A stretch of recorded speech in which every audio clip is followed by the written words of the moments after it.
right, everybody. Welcome to another edition of the Tuesday show here on twitch.tv/UltraChenTV. I'm James Chen.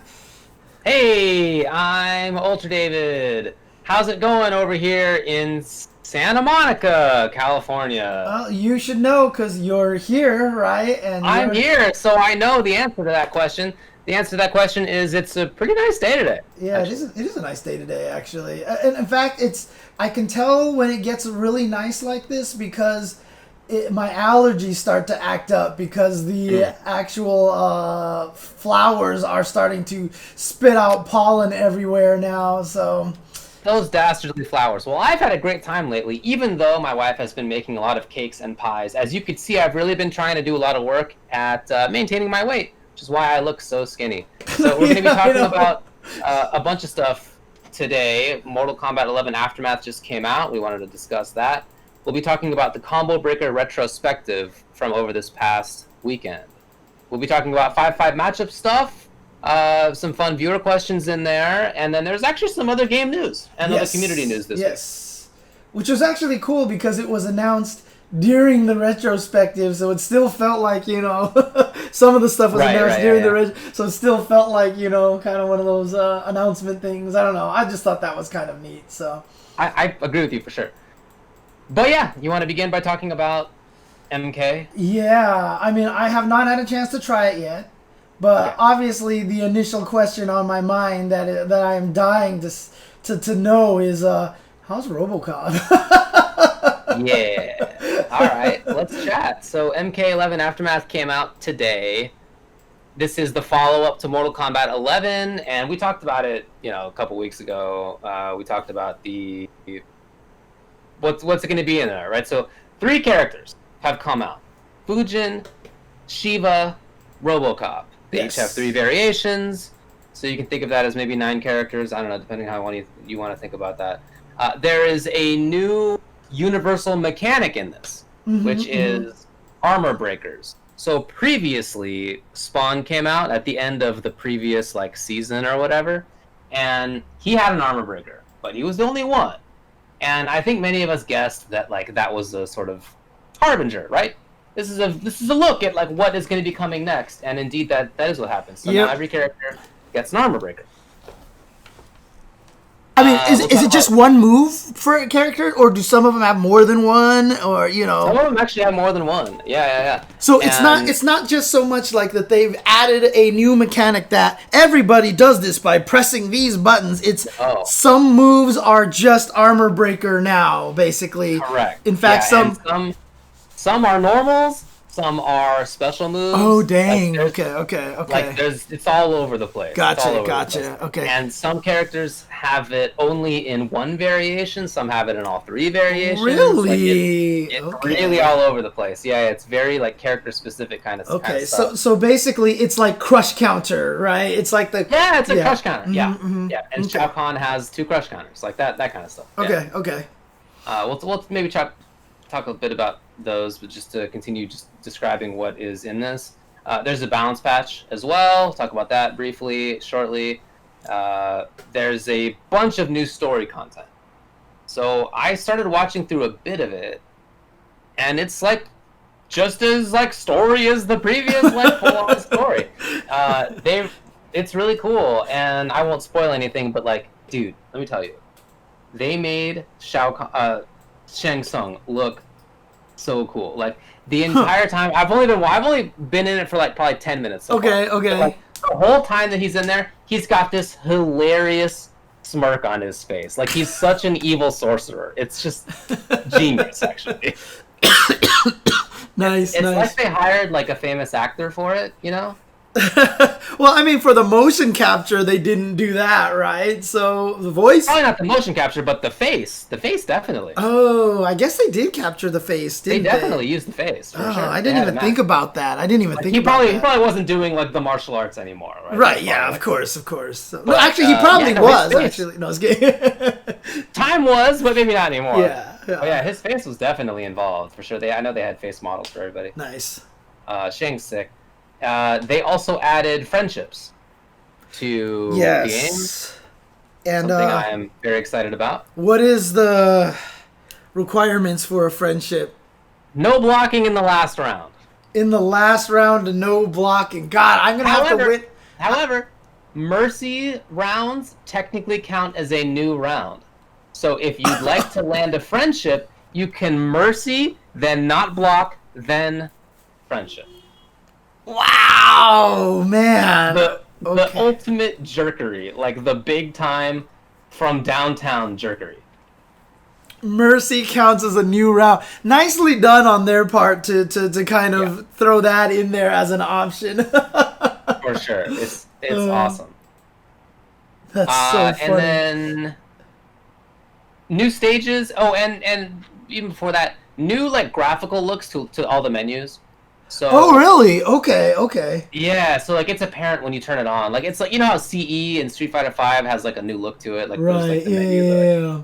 It's that kind of thing. So like you know which game you're loading up immediately, which I always appreciate. And then there are new stages like the Retrocade, which is so cool.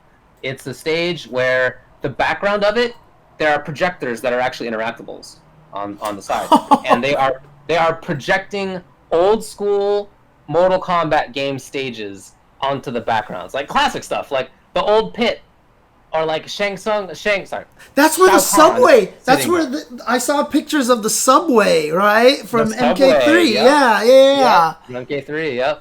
Yep. Old school stages are there. Yeah, it's so cool. And in fact, if you use the projectors as interactables, you can bounce on them. They will actually change the stage's background. That's hilarious. It's like you step on a button, essentially, and change it to the next thing. That's hilarious. And it's got old school Mortal Kombat music on it, like where there's music in the fighting game. It's the best stage. It has music. It actually has old school music. Yeah, it has music, yes. That's all you need to say, dude. And now, that's like you said, I think that's the only stage I'm going to use from now on. 100%. Yeah, that's something I'm doing. All training mode, for sure. Very cool. Dang, okay. So there is like a lot of stuff in the game. It's not a small update. It's a very significant update. I mean, they put in a lot of stuff in it. Did they do anything like change the actual match visuals so that you can tell it's a new season? You know how like Tekken changed the colors of the bars and everything like that? I honestly don't know. I haven't played a match yet. Oh, there you go. Okay. No, I didn't notice anything in training mode, but okay. I don't know. That's not to say that there's not something like that in the match. Right. If anybody has played on ranked or even casuals, let me know. Yeah, it's always the nice thing that they do. Like Guilty Gear used to change the way the burst font look, just so you knew exactly which game it was that you were looking at. Which, I always hope that most games try to adhere to, but I agree with you. Yeah, I'm not sure if they did that. So that's like an overview for this. We talked about the cost a couple of weeks ago. Yes. And just to reiterate, so it is $40 to buy the expansion, essentially.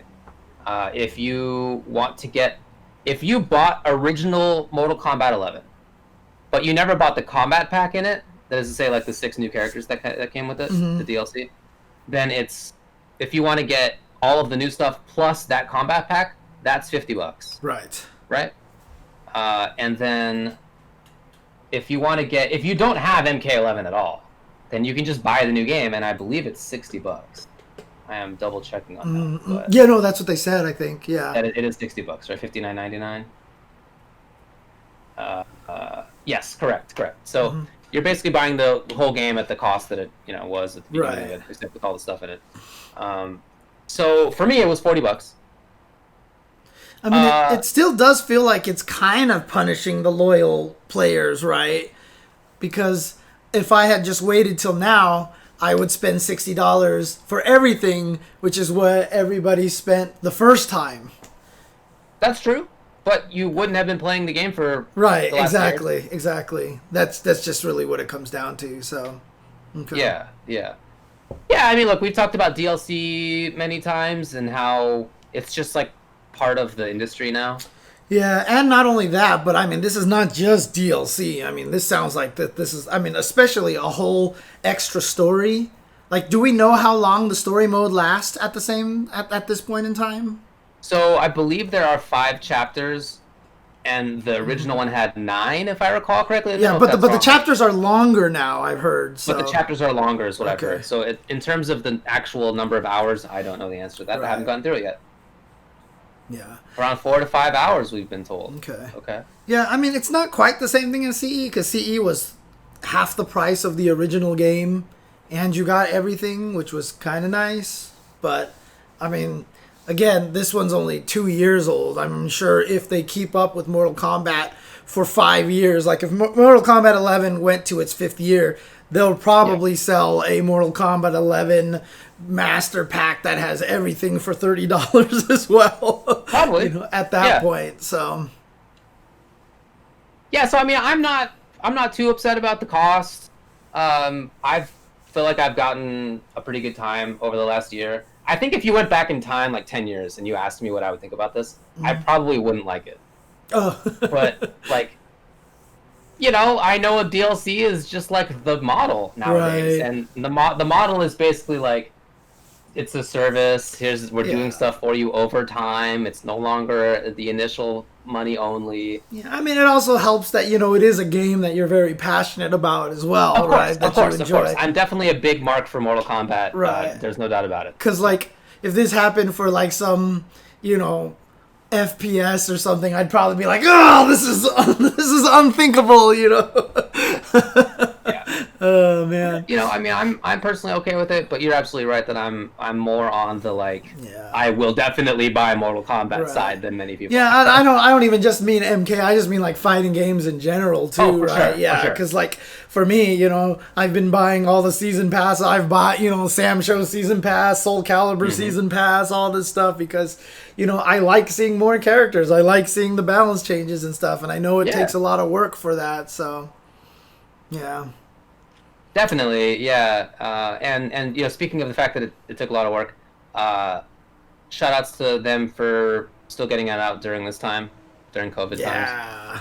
And they even did a combat cast, 2 combat casts over the past week to talk about Fujin and Sheeva and RoboCop. And how did they do that? Did they just do it from home? Zoom style, basically? Exactly, yeah. They didn't do what we're doing. Right, I was about to say.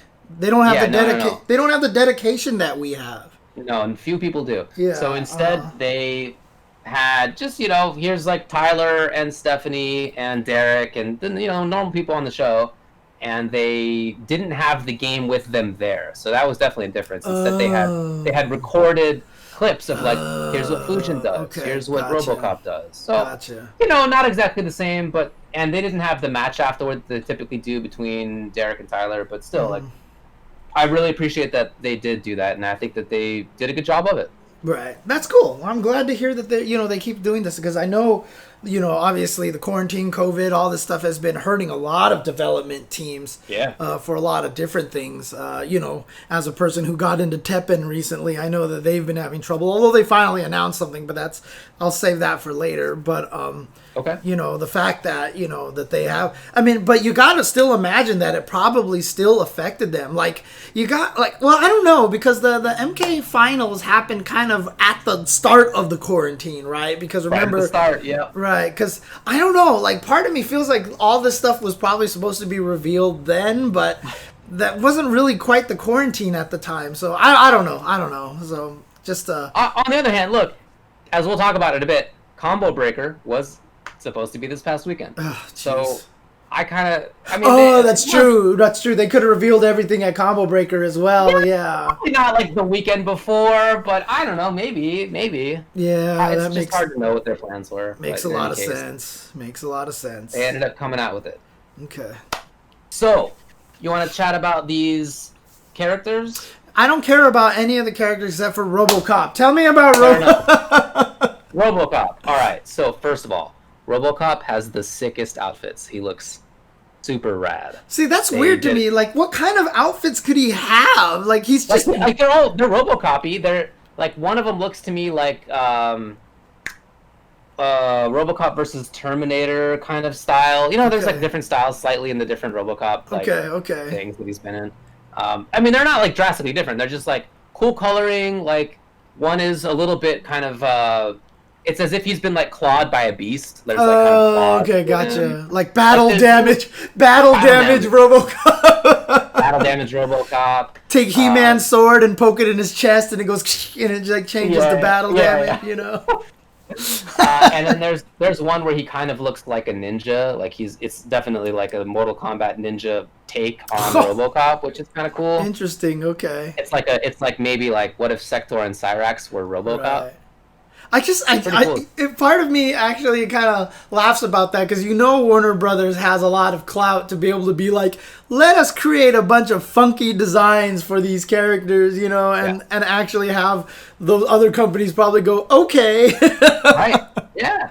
Anyway, he looks cool. The gameplay. So he's like remarkably the character for me. I couldn't believe it. So he has a variation 1, where he's got a command grab. Oh, nice. RoboCop has a command grab. So, yeah. And he's supposed to be a zoner, right? So in all of his variations, he's got a good fast gunshot. Uh-huh. In all of his variations, he has like a shoulder launcher thing that like launches a little grenade that can do like either an unblockable or just like a big explosion or whatever. So he has zoning type options in all of his variations. But in variation 1, he has a command grab, and also he has his grenade thing is an electric explosion that causes a capture state that you can link out of and get a combo in if the opponent gets hit. And you can actually grab them out of that state as well. So I haven't spent any time looking into the stuff, but I feel like there's going to be like a meaty situation where you can put the bomb out and it explodes. And if the opponent tried to jump, then they'll get hit by the bomb, and if they try to stay on the ground, then they'll get grabbed. Like I'm very curious to see whether that exists. Dude, like they made a robot with a command grab and zoning. They made a new Chrome Dome for you, dude. I know. I'm telling you, it's like remarkably for me. You know how when like Keith said that, he had you in mind when he made General Ram? Like, I guess NRS had you in mind when they made RoboCop. I hope so. I could only hope so. Oh, man. I'm really excited about Variation 1, which is command grab. Variation 2, he gets this is his like hardcore zoning variation, I think. Mm-hmm. And he gets a missile that's really fast. It's basically High Tiger. Okay. And then he gets a ducking gunshot. It's not a low, but it does duck under like normal high projectiles. And so that's Low Tiger. And you get to do High Tiger, Low Tiger. And like High Tiger is like old Sagat High Tiger shot speed. Like it's ridiculous. You can duck under it, of course, but like, yeah, it's amazing. That costs meter, that super fast one. Without meter, it's like still pretty fast. Okay, and if you want to, you can hold on to it so that there's a delay at the start of it, so that it's actually like jab High Tiger rather than fierce High Tiger. Like it's so cool. And then the ducking gunshot. If you duck under a projectile and hit them, that's a crushing blow, and that's gonna happen every single match. It's gonna be so cool. Now, does he? Okay. Well, anyways, what's variation 3 before I ask the question? So variation 3, he gets an unblockable bomb. He gets flight in that one, and that's his armor breaker. His flight. How does that work? It's just like an air dash. It's just like a hitting air dash. Oh, okay, gotcha. The flight actually is like a shoulder chargey kind of thing, basically. Yeah, that's a good way to put it. Yeah, it's like shoulder charge in the air. Gotcha. And he has a little cheap thing where if he puts on this mode, whenever you hit him, you'll take damage as well. And he also has caltrops. So he's got caltrops and an unblockable bomb and a thing where if you touch him, you get hit, you get hurt. So he's going to be ridiculous at closing out rounds. Yeah. He has, in conclusion, he is a robot with a command grab and zoning options and unblockable bombs, and he has the cyber ninja outfits like Cyrax and Sector. He's definitely this game's Cyrax and Sector, and I feel like I couldn't be happier with him. Now, does he have a red and a yellow variation colors? He does. So in other words, the condiment twins are going to be happy then. They knew what they were doing. Yep. Oh man. He's super sick. He's Okay. super sick, and like the animations are just as they're how they should. Right. Like they're not good looking because that would be weird because it's RoboCop. They're like weird robot movements, and it works perfectly. Okay. So I'm really happy about that character. Okay. I'm definitely gonna try him out and see if I can maybe do some zoning with him. High Tiger, Low Tiger sounds intriguing. You know. I'm telling you, yeah, it's High Tiger, Low Tiger. Try to get some rage quits, you know, or something like yeah, that. definitely you will. You definitely will. In fact, you know what's funny is there are already posts even before these characters came out. Like just after the Combat Cast showed them off, there were posts on like our Mortal Kombat on Reddit that were like, well, they basically are killing the game. Looks like there's more zoning in Mortal Kombat. This is going to be the worst. I already hate it. This is already terrible. Like, there just already were complaints instantly. So, yes. I will be causing rage quits. Kiss his fingertips right there, dude. Oh, my God. It's going to be fantastic. Already. Oh, God. I don't... Oh, man. It... You know, I had just determined recently that I am definitely the senile old man raving and ranting on Twitter all day, and I don't think anybody understands how I think about anything anymore these days. But, I mean, when it comes, like, I just want to be like, God, kids these days and hating invincible uppercuts and chip death and zoning and proximity normals. What happened to people, man? When did if you can recall a time in which casual players didn't hate zoning, you let me know. You let me know when that existed. I guess it was just, you know, back in the old Street Fighter 2 days, it's just that was all you fought. Because the two best characters were Guile and Dalsum. You had to do it. And Dalsum half the time won just by throwing you to death anyway, so... Nice. Oh, man. But it's true. Everybody hates zoning. Everybody hates zoning. Well, I'm so excited about it. Man. So Sheeva is not exactly the character that I thought she was going to be. I thought she was going to be like a hardcore grappler kind of character, but she's not really like that. So there really is no character in there that kind of falls in that Ferritor, you know, Lakitor kind of category then, huh? I would say that the closest to that is probably Geras and Kotal. Geras and Kotal. Okay. Maybe Kano. It's one of those. Okay. Those are probably the hardest like grappler characters. What am I going to say? Oh, Sheeva. So she has like these good footsie normals. She's got a crazy fast wave dash. She has like a pretty good projectile. She's not just and she doesn't even have a command grab in two of her variations. Oh, whoa. Okay. Yeah, no, she's more about I feel like footsies and like safe pressure and hit confirms, and at the same time, variation 1 has really good stomp setups, so you're going to be doing unblockable stomps, full screen unblockable stomps, tremor style stomps. Like, she's got really good. But I mean, how fast are those unblockable stomps? Because, you know, they've been unblockable in the past, and you see her go up in the air and you can just run and avoid it and stuff, you know. So right. So there is one stomp that's like that.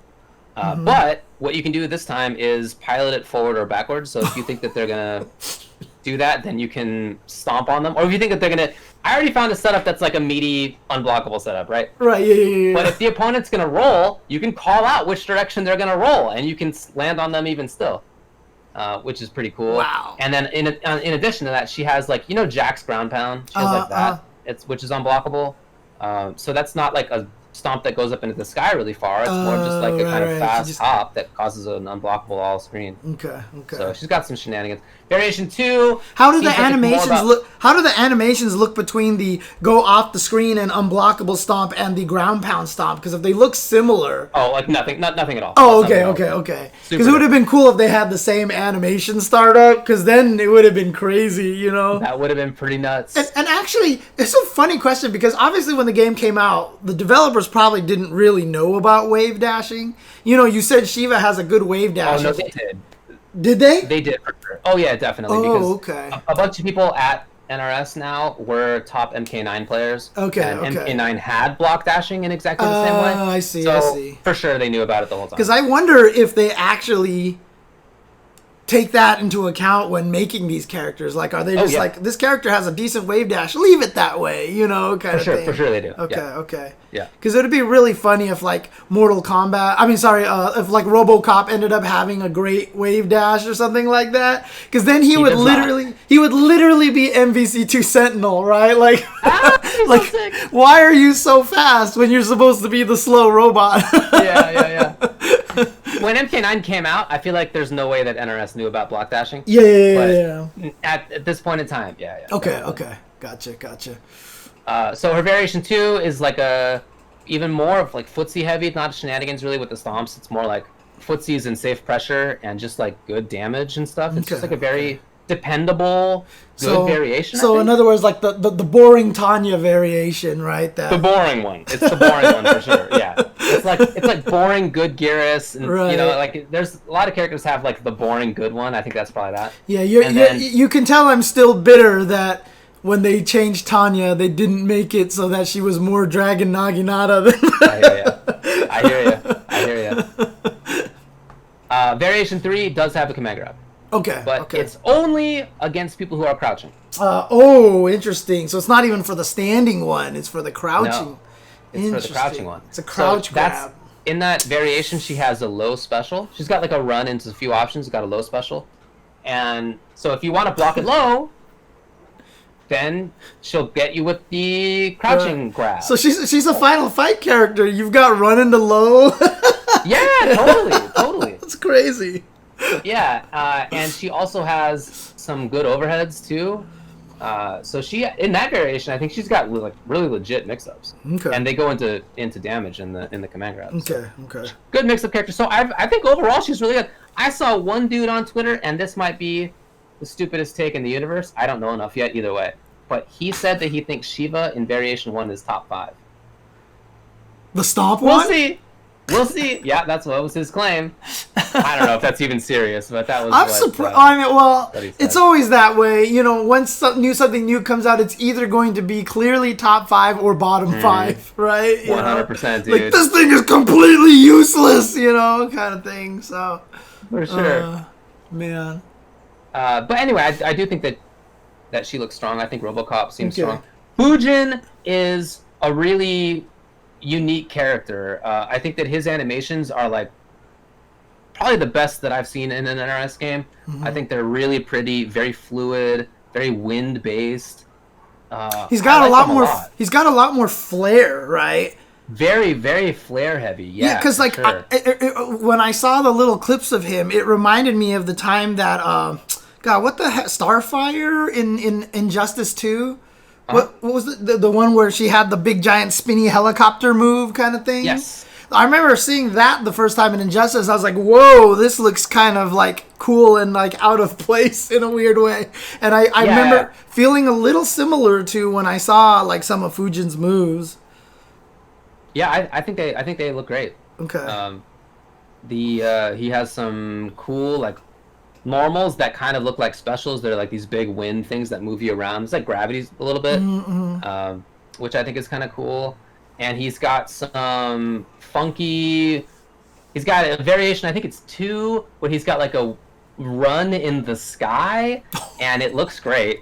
And if he wants to, he can just drop straight down. But he could also do a dive kick against you. He could do a dive kick, then comes back up, and he starts running again. Like.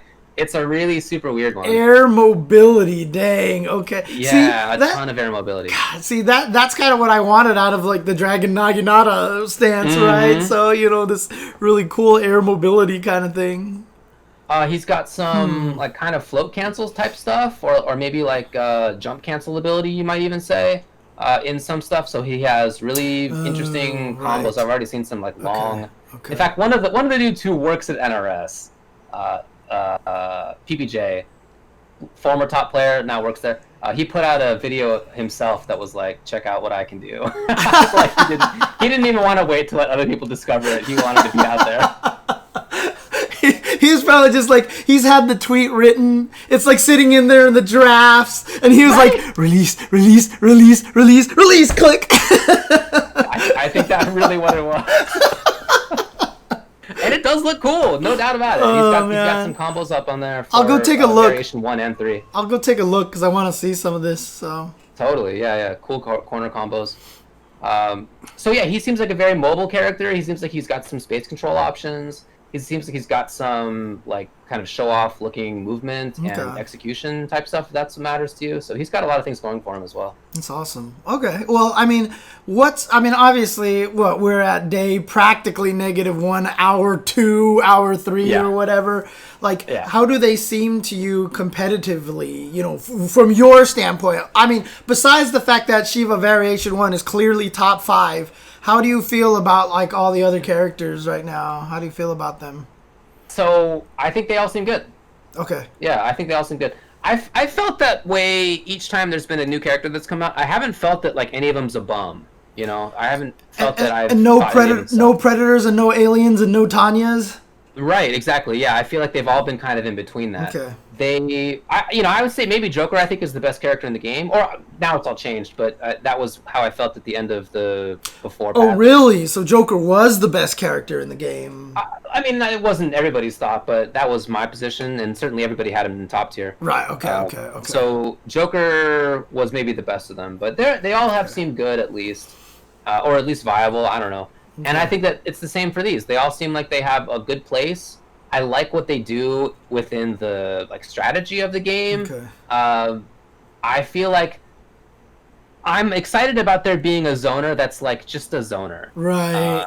Rather than being like Cetrion's really good, one of the best characters for sure. But it's more than just zoning for her, and she's got a teleport, and you know, there's all this stuff going on. Right. RoboCop, I'm gonna be shooting you from across the screen. I even tested. If you block high tiger, you can't jump out of low tiger. What? Really? I'm telling you, dude. Like these are tiger shots. Like it's crazy. Holy crap! I don't even think Tiger was like that. That's crazy. It's so sick.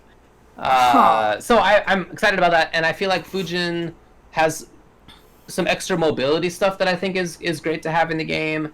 And I like Sheeva not being the kind of character that I expected, really, but having, like, one that's maybe, like, shenanigans, stomps, one that's, like, just good and damaging, and one that's, like, mix-ups. That's always good to see. So I'm really happy about each of them. It almost sounds like, to me, that Sheeva's, like, the most boring one. Like, the other two are, like, the weird four-armed, you know, kind of giant monster might be the most normal of the characters and stuff. You know, I mean, I talked about this on one of my first Attack episodes as well, is that, you know, a lot of people, and I'm totally going to go on a tangent, little soapboxy thing over here right now. You know, a lot of people hate zoning, and they hate fighting it, and they don't understand it. They don't know how to beat it. And I talked about this on a first Attack episode. It's because you don't know what the options are. The whole crux to zoning is that every zoning option that they have covers a space and doesn't cover a ton of space.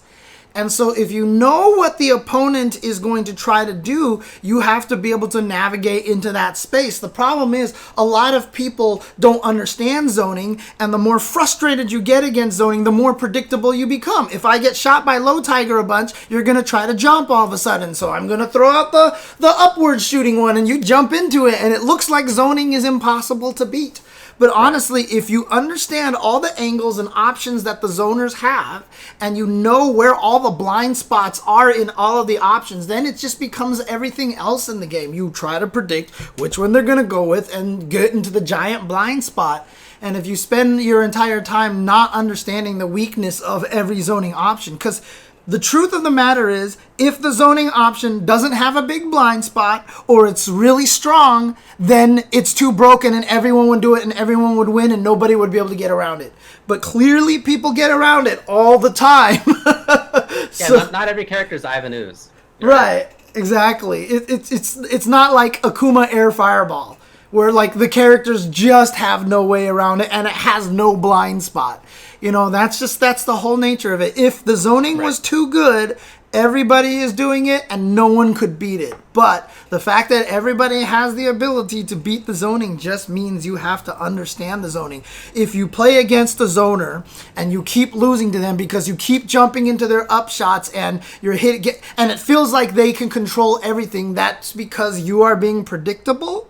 and you are getting frustrated. And I've always said, like, the reason why F-Champ was so good at Dalsum in Street Fighter 4 is because he frustrated people better than anybody else, so that everybody played the obvious route of trying to beat the zoning. It's really about, like, if you get shot 3 times by the straight shot, then maybe the 4th time go in that same direction again, because the guy's going to try to predict you going in the other direction, right? But if you get frustrated by it and jump just like everybody else in the world, he's going to shoot you out of the air. So that's it. on the other hand, one of the classic bits of advice against a zoner is to jump. Because that's what the zoner wants to do, is to do chip damage against you. They want to control horizontally. It's easier. It tends to be less risky. And whereas looking for the anti-air means that the opponent could walk up to you, which is actually more threatening for them to walk or dash than it is to jump. So I always say, make sure that you remember to jump. You gotta jump sometimes. Right. I mean, that's just the whole thing, right? Because if you jump and get shot out of the air, jump again. Jump again. Jump again. Yep. Because by the 4th time you jump, and when you get shot out, and you always have to remember too, not every character, this is not necessarily true in every case, but not every character, when they hit you with the zoning shot, will drain 50% of your life. So sometimes you jump into the air, get shot out of the air, take that damage almost kind of with the intention of showing the opponent that you are now frustrated to jump, so that you can jump, and they'll be like, why are you jumping, you maniac? You know, kind of thing. 100%. That's just the whole thing about zoning. Now, there is some zoning. Like I said, in Street Fighter 2 Original, Guile zoning was way too good, and there it was. He was the best character in the game. You couldn't do anything. The only person who could fight him was Dalsum, because Dalsum was the only character who didn't have to try to get in on Guile.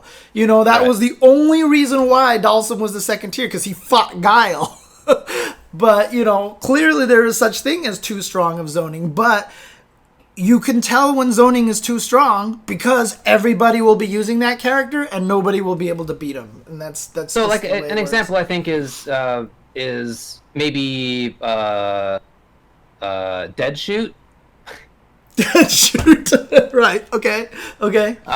From Injustice 2, which he was one of the best characters in the game, and his zoning was like pretty obvious, and it was really hard to deal with at lower levels.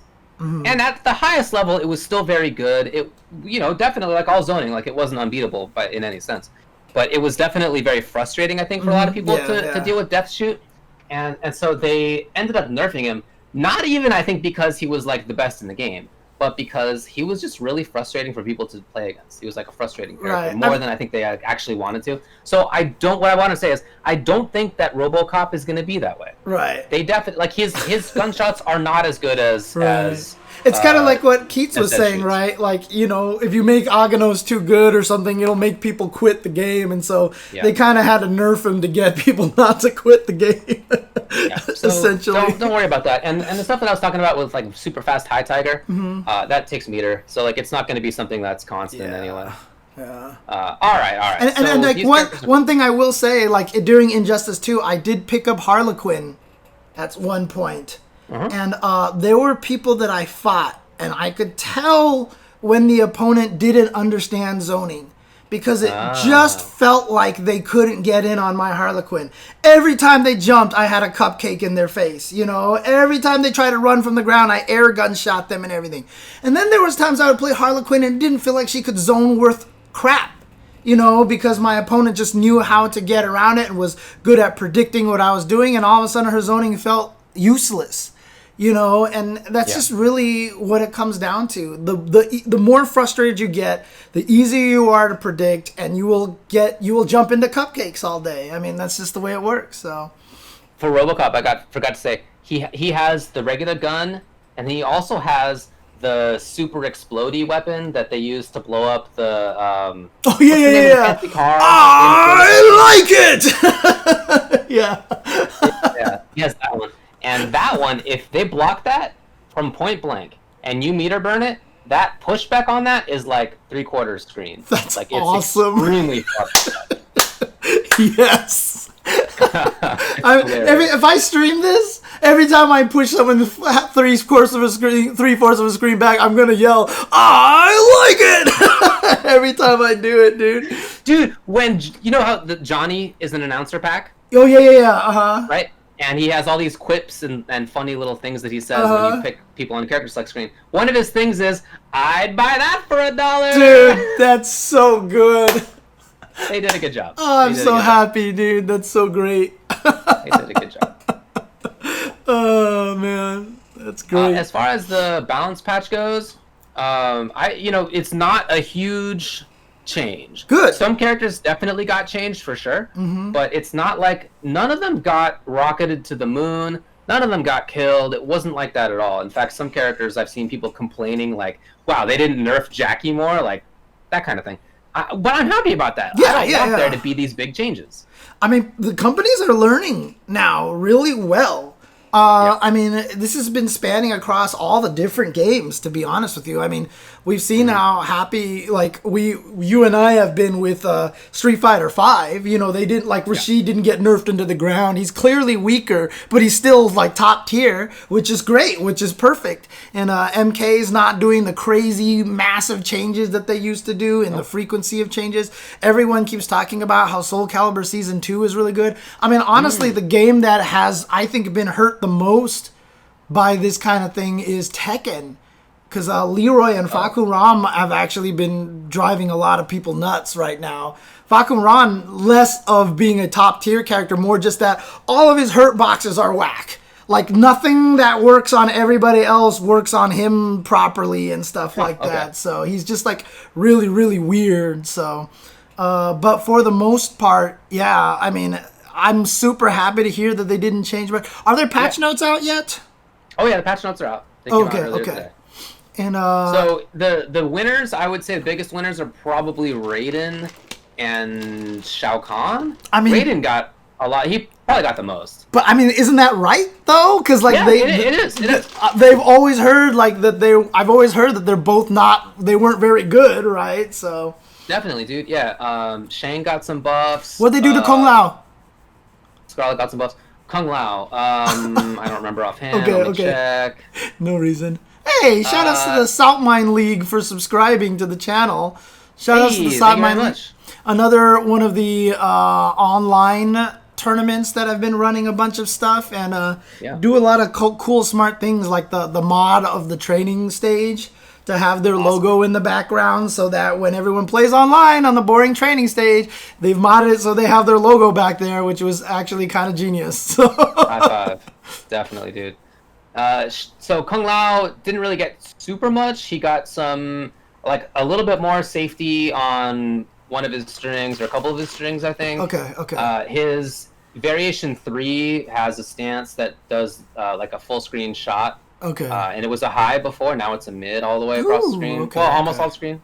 It's like but I mean, obviously he was super good before, so he didn't need anything. So he didn't need much. Yeah, he didn't need much. Yeah. I mean, most of the characters didn't get a lot. Spawn got some buffs. Like, there were some nerfs here and there where it was like some characters do a little bit less damage, or like some characters have less plus frames. So like Johnny isn't +6 on stuff anymore. He's +1. Like that kind of thing. I mean, did Joker get a little bit nerfed kind of thing, you know? Joker got a little nerfed. I think he does less damage on some stuff. Okay. I don't think it's a lot. I think it's mostly damage, if I recall correctly. Nice. But it's really not too much. Good. But again, that's fine. I'd certainly rather them err on that side of things. Yeah. Because, I mean... Shao Kahn... Yeah. No, I was about to say, what a lot of people have really been discovering, you know, is that the bigger the changes you make, the harder it is for a lot of people to keep up with the game. Yes. Professionally and casually. And people tend to kind of leave. So, you know, even though something like Street Fighter V hasn't changed much in the 5 years, you know, we've talked about, you know, how different Alpha 1 and Alpha 2 and all that, but they were like completely different games and, you know, treated as completely different games. But, you know, the fact that the differences between the games isn't really that drastic, I think actually is better for the games, especially in the esports environment now. It's more about maintaining this competitive league as opposed to, here's the new hot shit, go to the arcade, pump some quarters in here, you know, buy the new $60 version of this game. You know, it's different kind of market, different kind of ideas now. So, don't mind it. Don't mind it at all. Totally, dude. So I'm really happy with the state of the balance. It will probably be the case that like things end up being better or worse than you think, like naturally. So I'm happy that the changes that they made are mostly pretty cool, and I'm really happy about the armor breaker versus fatal blows and breakaways, because it's not like a huge change. It's like specifically one of these call out situations where if you think that the opponent's gonna do the thing, most of these moves that are armor breakers are not like the best. Right. They're usually like a little slow, or like they're not safe if you do them on block. Like most of them have things like that, not categorically, but most. And so you're specifically calling stuff out. For Shao Kahn's, I just want to say I think his is the coolest, because he does a shoulder charge, and there's a pop-up on it that you can do by holding up or just pressing amplify, I think. And that leads into big damage. Like he's doing 300-400. If he thinks you're gonna do breakaway, then he has to hold down afterward, and that instead of doing a full pop up, it actually ground bounces the opponent only if they do breakaway. And if they don't do breakaway, then it splats them on the ground and the combo's over. So if you're Shao, you think that the opponent's going to do a breakaway, and you do the anti-breakaway thing, you have just destroyed your combo damage. That's like a counterbreaker, dude. Literally, Heroic Legacy was like, this is like counterbreaker from KI, and he's absolutely right. Like it's that to me is the most finely tuned of these. I really like that. Right, because it's that whole thing where it's like, I know I'm gonna take damage here and I'm going to die, so I have to break away. But if he knows that I know that I have to break away and I don't break away, then he's not gonna do the damage. I mean, that's actually kind of cool.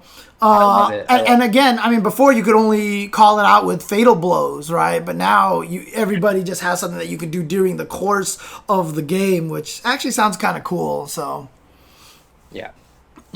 So he has an anti-air grab that is a breaker as well. He's got a couple different options. I mean, I think it makes sense. I think that makes sense that Shao Kahn has a whole bunch of them. He's freaking Shao Kahn, right? I know.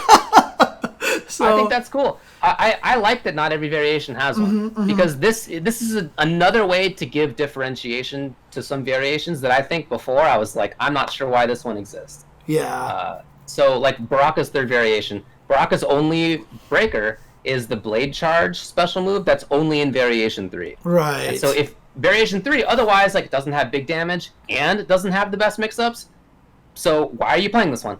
But now the reason is he has an actual breaker, and he can really kill you if he's got the right call. So I like that. I think that is a good idea. Like someone in the chat's asking if it's a universal mechanic. Why doesn't everybody have it? Why isn't it universal?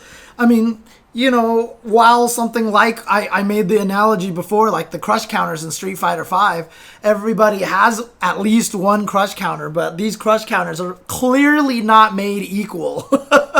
Yeah, it should be like that. Yeah, exactly. I mean, I wish Street Fighter doesn't have a crush counter. Yeah. So what? I've always wished that Street Fighter V would have made it so that some people's sweeps are actually safe on block. Why not? I mean, like, Cammy doesn't need it, but I use her as an example because her crouching heavy kick has no range compared to every other one of her buttons. So why is it -12 or whatever like everybody else? You know what I mean? No, I think it's good to have differentiation between characters. I'm always a fan of that. I'm always a fan of that kind of variation and differentiation. Totally. So, yeah. Anyway, I think that's about it. Wow, I just talked about it for an hour. That's pretty cool. I obviously am excited about it. Oh, yeah, for sure. I streamed it for probably like 5 hours today. I mean, look, I've been asking a lot of questions, and we've been talking about a lot, kind of on purpose. Obviously, we don't have a guest to bring onto the show today, and, apologize about that. We asked a bunch of different people. None of them were available, and we just kind of ended up in a situation. And, I do kind of hope that people out there are kind of sad and disappointed, because I'm hoping that you guys are enjoying the guests, and that, it's a sign that, something that you want to see more of and everything like that. So we will definitely be trying to make sure that we keep bringing on as many people as possible. So... Sounds right. St. Cola says that his inbox was empty. I didn't send him anything, right? So I mean, I don't think you sent him anything, right? So I would expect it to be empty, right? I mean, no, I'm just kidding. You'd expect it to be empty? Nobody else is sending him mail either? I love you, Saint. I love you, Saint. Awesome. Well, I think that's all I got to say about MK11 Aftermath. Anything for you? I mean, like I said, I haven't had a chance to try it yet. I'm actually behind on a lot of stuff, to be honest with you. Like, I still haven't gotten a chance to mess with Iroha in Samurai Shodown and stuff like that. So I'm just really behind on a lot of that stuff. But that's also largely because I've been, like, the last 2 weeks, I've just been getting murdered by insomnia. And, I mean, I thought I had gotten over it. 2 nights ago, I took 2 melatonin as opposed to 1, even though the bottle says do not take more than 1 without doctor. I just did it anyway, and it worked. I knocked out, but I had the hangover the next day. You've ever had any of the sleeping medication hangovers before? Like the next day? I've never used sleeping medication. Oh, okay. Yeah, I woke up the next day, and it was just like the funkiest feeling. So I didn't want to do that again, but then I couldn't fall asleep again last night, and so it's just... it's brutal right now. I'm trying to check if I can, like, fix this somehow. So at some point, hopefully I can, and just kind of... Because the weirdest thing about it is what a lot of people also... I mean, people who have suffered from insomnia 100% know this already. But when you have insomnia and you are super tired during the day, your executive function also gets completely shattered. Like, you just lie there and you're like... I need to forget it. You know, it's like you can't get anything started, dude. It's really annoying. Oh, man. Okay. Well, you want to take a break and then talk about Combo Breaker and stuff and the rest of the things after that? Yeah, sure. Let's do that then. Okay, let's take a quick break, and when we come back, we will be talking about the Combo Breaker Retrospective, which happened this past weekend because we were all supposed to be at Combo Breaker this weekend. Didn't happen. But they did a cool show, so stay tuned, and we'll talk about that after this break.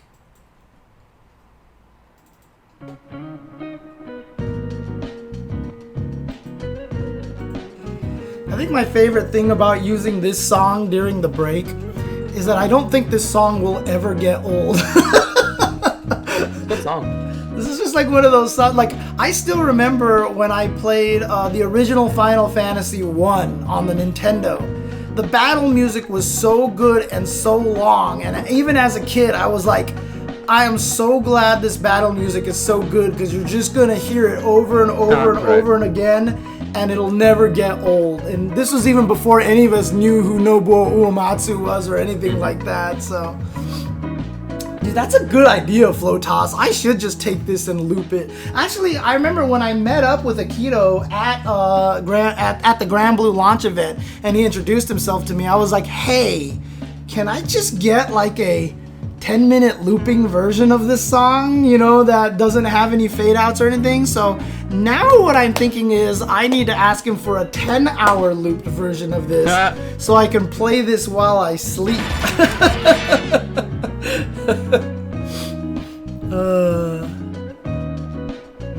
Thanks for the sub, King Fasuki. Yeah, shout outs to King Fasuki. Definitely a huge supporter of ours for a very long time. Appreciate all of the support and everything like that. So, hey, look, Salt Mine League, my schedule is completely jacked. So if you need me to commentate, even though if it's in the middle of the night for me, I'm definitely down to help. I'm definitely down to help.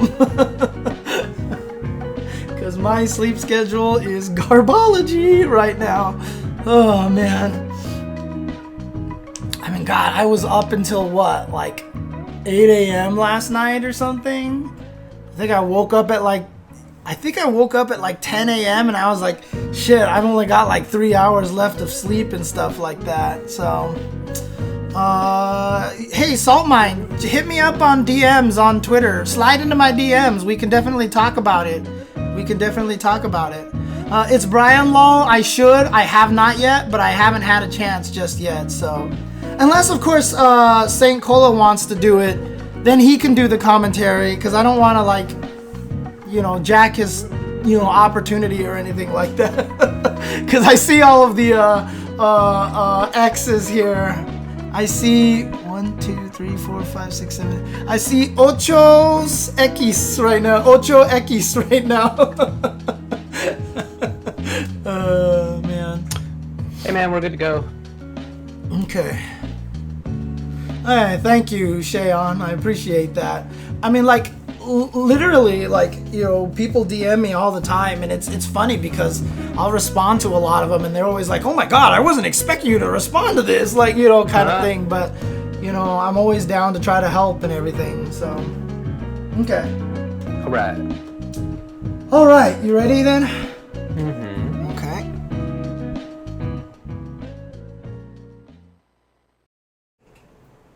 Alright everybody, welcome back to the Tuesday show. We just finished talking about some Mortal Kombat 11 Aftermath, but let's talk about another thing that happened this past weekend, and that is the Combo Breaker Retrospective that took place on Team Spooky's stream this past weekend.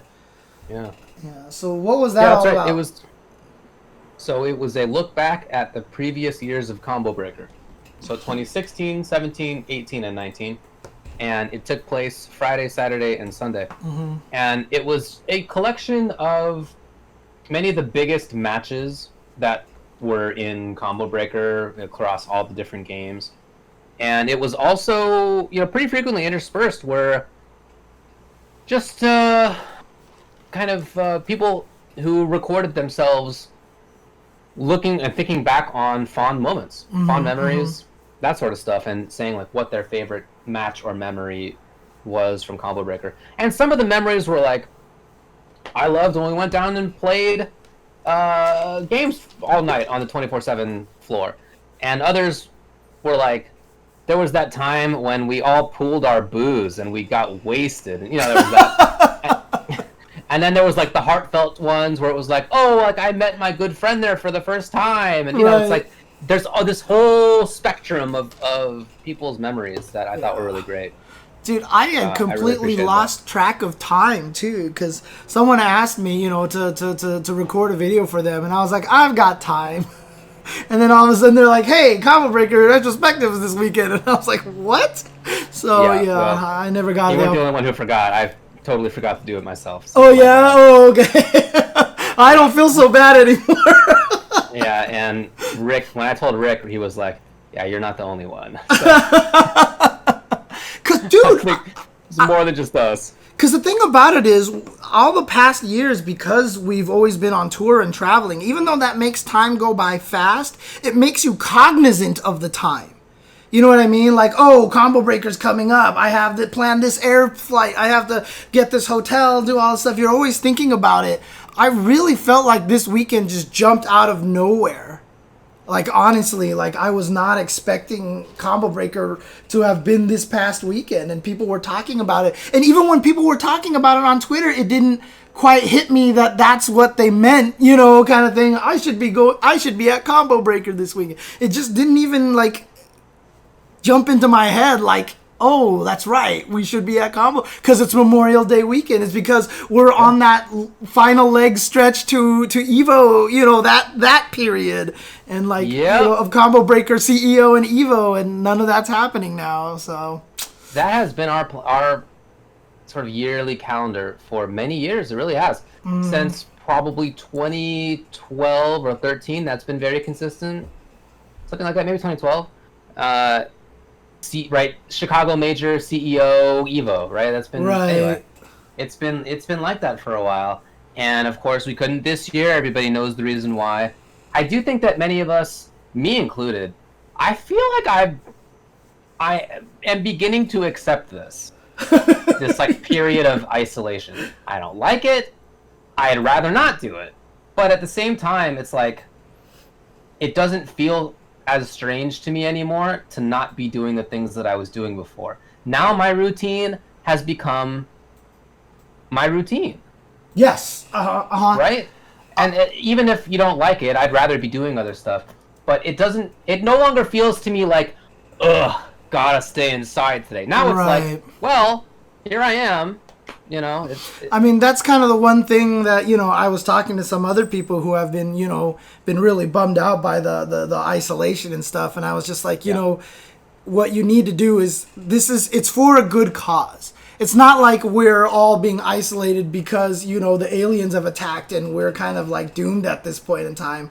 We're doing it because we want to make sure everybody is healthy and everything like that. And we're doing it for good reason. So, find the things that you can do while you're at home, enjoy them so much to the point that when the quarantine is over, you might start missing the things that you're doing at home, that you were doing here, right? So that's the main thing. I mean, I say that, of course, and yet still I'm suffering from a lot of it too, right? But, Sure.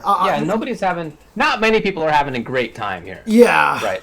But at the same time, I am certainly beginning to not feel as uncomfortable as I was at the start at like staying inside day to day. Right. Anyway, so the retrospective I really, really enjoyed.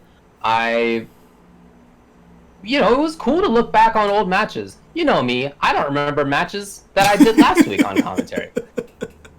Seriously, folks, if you're at home and you don't know that's true, that is absolutely correct. So it was actually a blast to look back on 2016, 17, 18, 19, where like I'm doing all these matches on commentary, and I was like, wow, I did that? I remember that Dizzy won Mortal Kombat X at Combo Breaker. I commentated that? Oh. I mean, look, you hear it from us on commentary all the time. We're always like, oh man, blah blah blah. And he beat someone earlier today. Who did he beat? I think didn't they play each other in Winter's Break? Oh well, whatever. Dude, we can't remember anything, dude. It's hard. Honestly, it all runs together for me at least. So it was really great for that to look back on old matches and to really enjoy them again, and to see games that I haven't played in a while, MKX, for example, like in 2016. That to me was a real big treat. And in some cases, to even see players and names that I haven't seen in a while. Maybe they're not practicing as much, maybe they're not traveling as much for whatever reason. It was really nice to see that stuff. The big thing about Combo Breaker to me is the sort of community feel of it. And to sort of be transported almost back in time to the people who were there, the games that were going on, the location even in the first year was different. Like that was special to me. That was really nice. Yeah, it was interesting because, one of the things that, listening to a lot of the retrospectives, listening to a lot of people talk about it, seeing a lot of the tweets and everything like that, it was kind of interesting for me, almost a little bittersweet because, for me, I know a lot of people have a lot of really good memories of Combo Breaker and stuff like that. For me, it kind of blends in a little bit more with the other tournaments, but that's also because, when I'm at events, I'm so antisocial. Like, the whole fart milk table thing, like, Brandon basically has to almost come up into the room and drag me down just to show up, and hang out with people and stuff like that. It's just, I'm so introverted and things like that. I've never been in the 24-hour ballroom. To this day, I've never been in there after hours, not once, kind of things like that. So it's interesting. And, it did make me feel kind of a little... I got a little introspective this weekend about my kind of antisocial kind of mentality and stuff like that. Maybe I should try to do stuff differently next year, but I don't know. We'll see. I'll try to drag you downstairs. Yeah, I know, right? To actually go play in some matches during the 24-hour venue. I mean, it will help that I actually feel like I can play fighting games again. Me too. Look, this year's Combo Breaker was intended to be my first major competition since 2012. Since Evo 2012. I had signed up earlier this year for Combo Breaker. Sucks. I forgot about that. That's right. Yeah, that definitely sucks. I said this at the time, but I kind of felt that it was a W to me just to feel like I was confident enough to sign up. Yeah. So regardless of how well I was going to do, like I was pretty happy. My goal was to get out of pools, but like even if I had gone 0-2, I think I would have been really stoked about the experience. So I kind of wish that I had that, but that'll come. Mm-hmm. At some point I'll be able to find the next major that whenever we all go to again. Right. It will come at some point. Get out of pools on Evo Online for Killer Instinct, dude. Right, yeah. Definitely do it. Oh, man. Yeah, Yeah, no, that's only been about the last year and a half for me that I've been working on physical therapy. So that actually is a while at this point. But yeah, anyway, this was supposed to have been the chance, didn't come. That to me was a bit of a bummer. So not doing that and not hanging out with friends, those are the two things that I miss the most. Yeah. The matches are always great, but they're always great at almost every tournament. Right. Like, it's pretty rare to have a finals that sucks. That part of it I kind of feel like is just a given. I'm not as upset to lose that. But to be fair, though, because Combo Breaker is Combo Breaker, that also means more, like, you're almost guaranteed all the strong players are there. So you do end up with a lot of these crazy matches, right? I mean, at some of the other tournaments, you might not have the chance to get a Goichi SonicFox, Dragon Ball Grand Finals because Goichi didn't even show up, kind of thing. But everybody goes the Combo Breaker. And so, like, you are going to get, like, the best of the best. And not only that, but you'll get the best out of the best in games like Killer Instinct. You'll get those crazy comeback, like, matches like from Wheels and for Skullgirls as well because Vampire Savior kind of things. You'll get a lot of those at Combo Breaker, which you won't get at a lot of other events. So that's true. Speaking of Skullgirls, it was incredible to me how often SonicFox's name showed up on this broadcast. Like, it was amazing because mostly what it was important top 8 matches, and even more than that, it was like, here were the top 3, more or less. Sometimes it was only grand finals even. Right. Sometimes it was a smattering of matches, but that was often the case. This player was in like everything. It was incredible how often Fox was up there. Like, I feel like every time I walked away, I took a break, I walked away, I came back, Fox is up there again. Yeah, but the thing about it is, though, I mean, SonicFox doesn't play the big games, so clearly they're not a very strong player at all, right? I mean, come on. What a noob. I thought that was cool. I also thought that it was cool. This is just a good experience for me because I got to look back on the evolution of my commentary because I commentated a lot of that. My voice was on there a lot this weekend. Yours was too. And it's just nice to look back and hear myself and not at the stage of you go back and look in 2010, how are we doing at the Dave & Buster's thing? Terribly. Oh my God. Yeah. Exactly. So not that badly, pretty good, but I certainly noticed things that I handled differently in 2016 compared to now, or that different inflections, I focused on different things. Like, to me, it was pretty clear. I don't know if anybody else would notice it because it's something I pay attention to. But I did really I like that. It was just a byproduct of the retrospective, but for me, that was a big thing. I mean, for the few times that I did catch myself on the stream, I could feel it too, like, oh, I probably would have done this a little bit differently here. I would have done differently there, here and there, but, it's good. You can never stop trying to improve. Let's just put it that way. So, well, St. Cola, you can hear our Dave & Buster's commentary because I think it's like the 3rd video that is on Level Up's YouTube page. I think it might be like their 3rd upload. Yeah, it was definitely It was definitely like one of their first 5 uploads. Yeah, I still remember when we did the block at Orange. That was at like the Dave & Buster's there and everything. I think, but.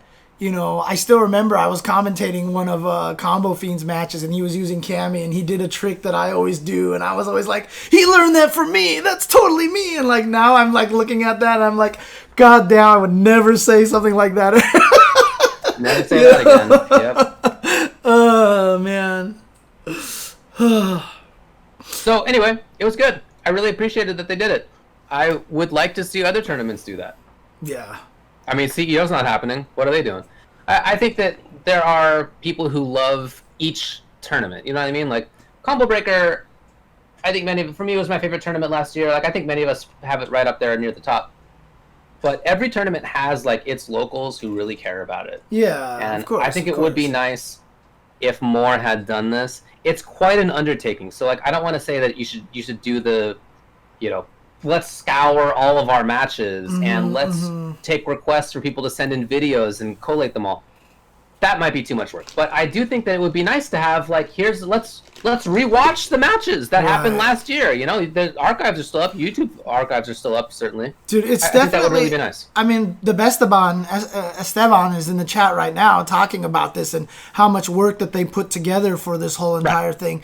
And, you know, but every time I see stuff, you know, like I saw Spinfinite did that little video that closed it out, you know, where he used Vexeny's photos and everything like that. And, you know, there's so many pieces that came together to make this, that it was almost to a degree, you know, almost as much work as an event, you know. So it's not something that's definitely free to put together, but it is definitely something that, you know, I don't want to say that he's the only one that would do something like this, but definitely a very Rick thing to happen.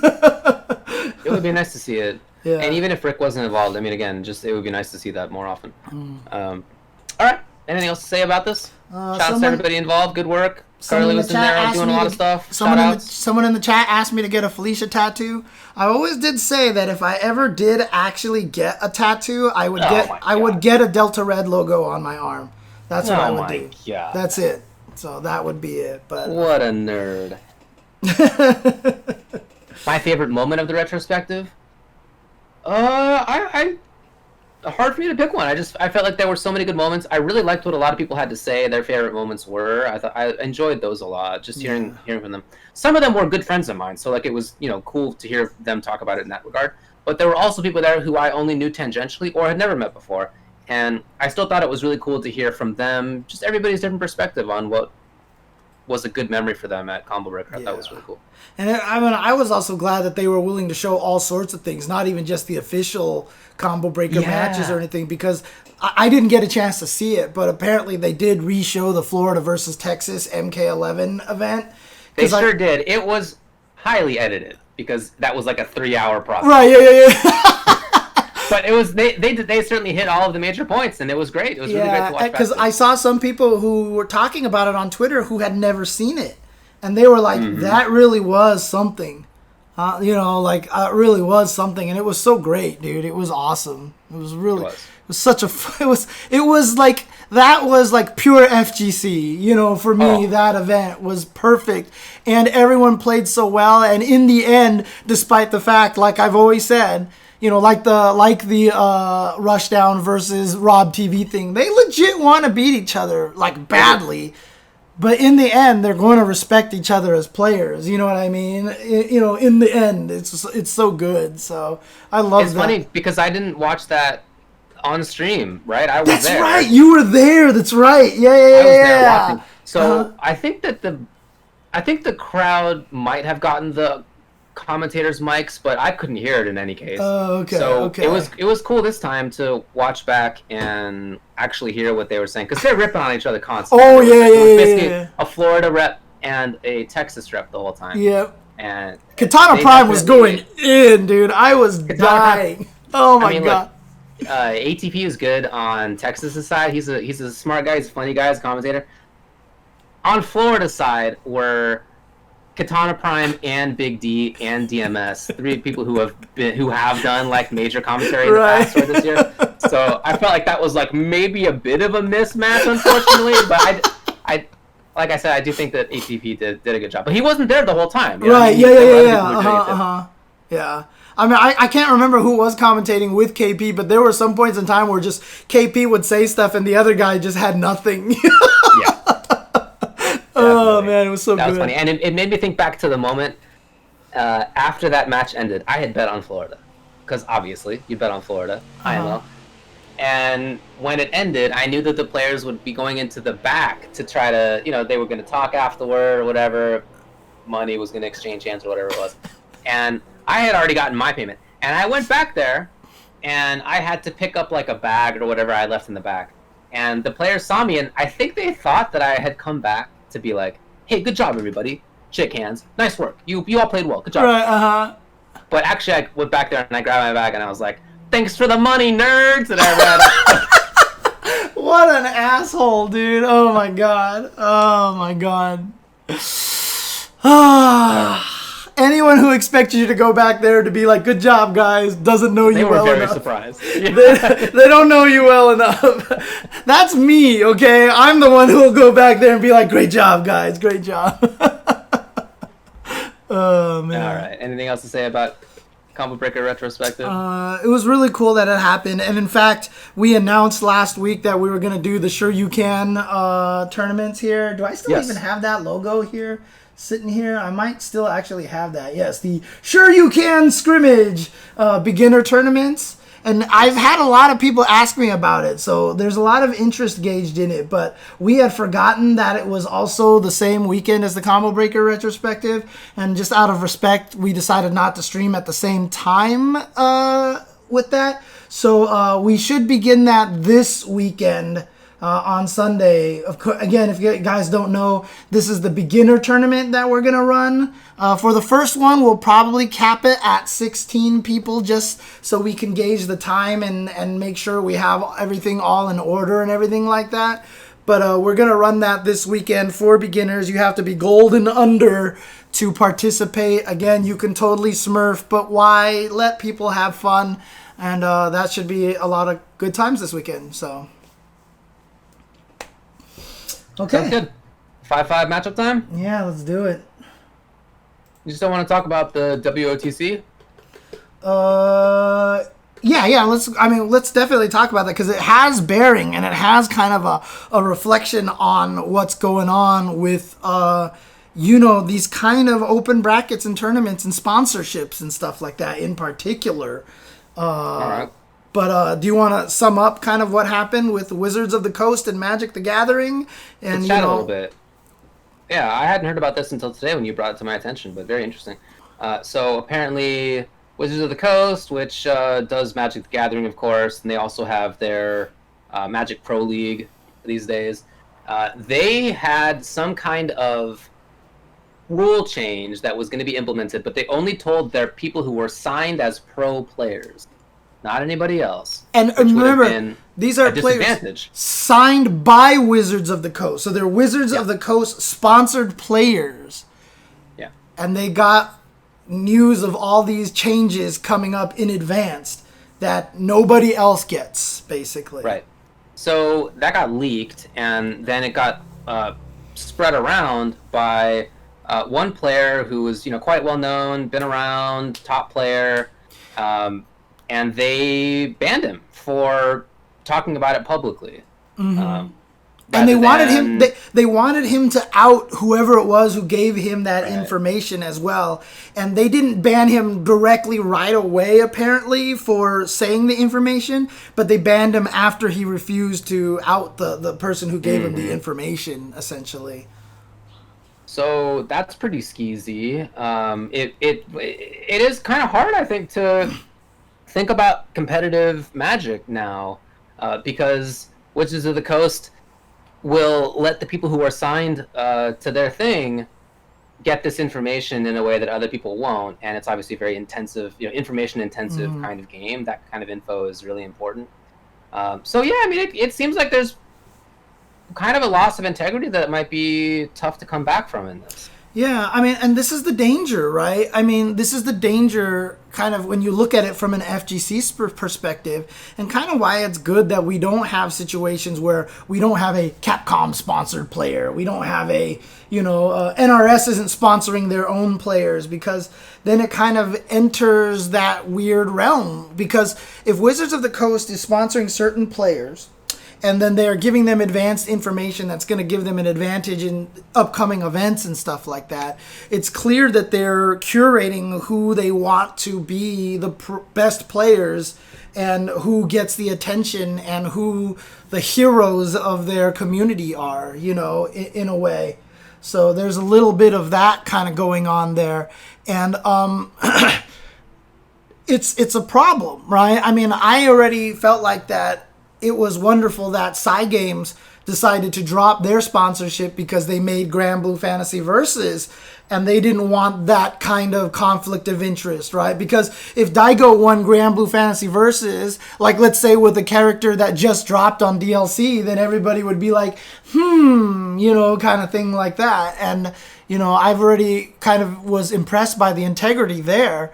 And to have this kind of thing, the reason why I kind of wanted to bring it up, because I think it does play into our community, because it's very similar and it could definitely happen to our scene if we're not careful in this kind of situation. So, yeah, it's a cautionary tale, I think. Yeah, that's right. Ban the testers. Ban the testers from the NRS days a long time ago, right? So. Oh yeah, you mean when Dizzy, current NRS employee Dizzy, won Mortal Kombat X like the month after that game came out back in 2016? Can you believe that guy? Can you believe that guy? Anyway. Don't know I don't know the. Go ahead. I do think that it's a cautionary tale. I don't think that it's like an immediately applicable kind of situation. Yeah. Because we don't have rights holders who also, do this with teams. Sorry, with players. But I, can imagine that may happen at some point. And if that does, it could be a big bummer. So sure, I think it's something that we really need to keep our eye on. Yeah. That said, what do you do about it? I don't know. It just like with Magic, there's a group of people who own the games that we play. Capcom, NRS, Bandai Namco, right? Arxis.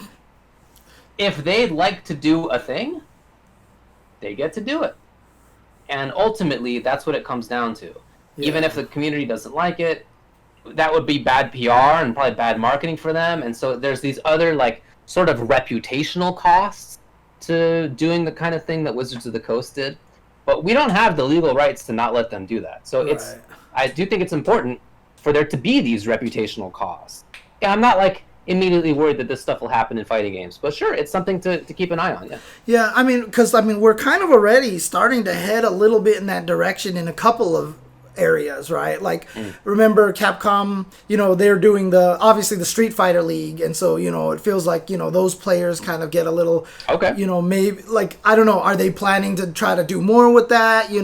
They were talking about, or was it trying to talk about, creating, these, different, not like a league, but ways to mentor people or education, or are they gonna sponsor these players that way? And then obviously when you go to Japan, Jesu is already just kind of right there on the doorstep of that, right? Because Capcom's the one giving the licenses to the players and everything that. Fair enough.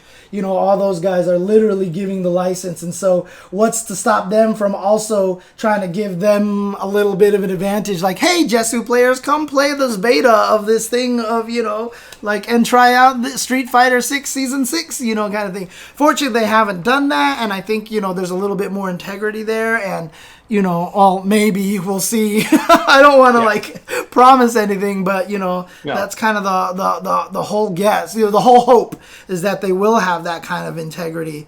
But again, like you said, it's a company. They're trying to make money, and for Magic the Gathering, especially because they're probably losing a lot of the war to digital card games now, such as Hearthstone and now Runeterra.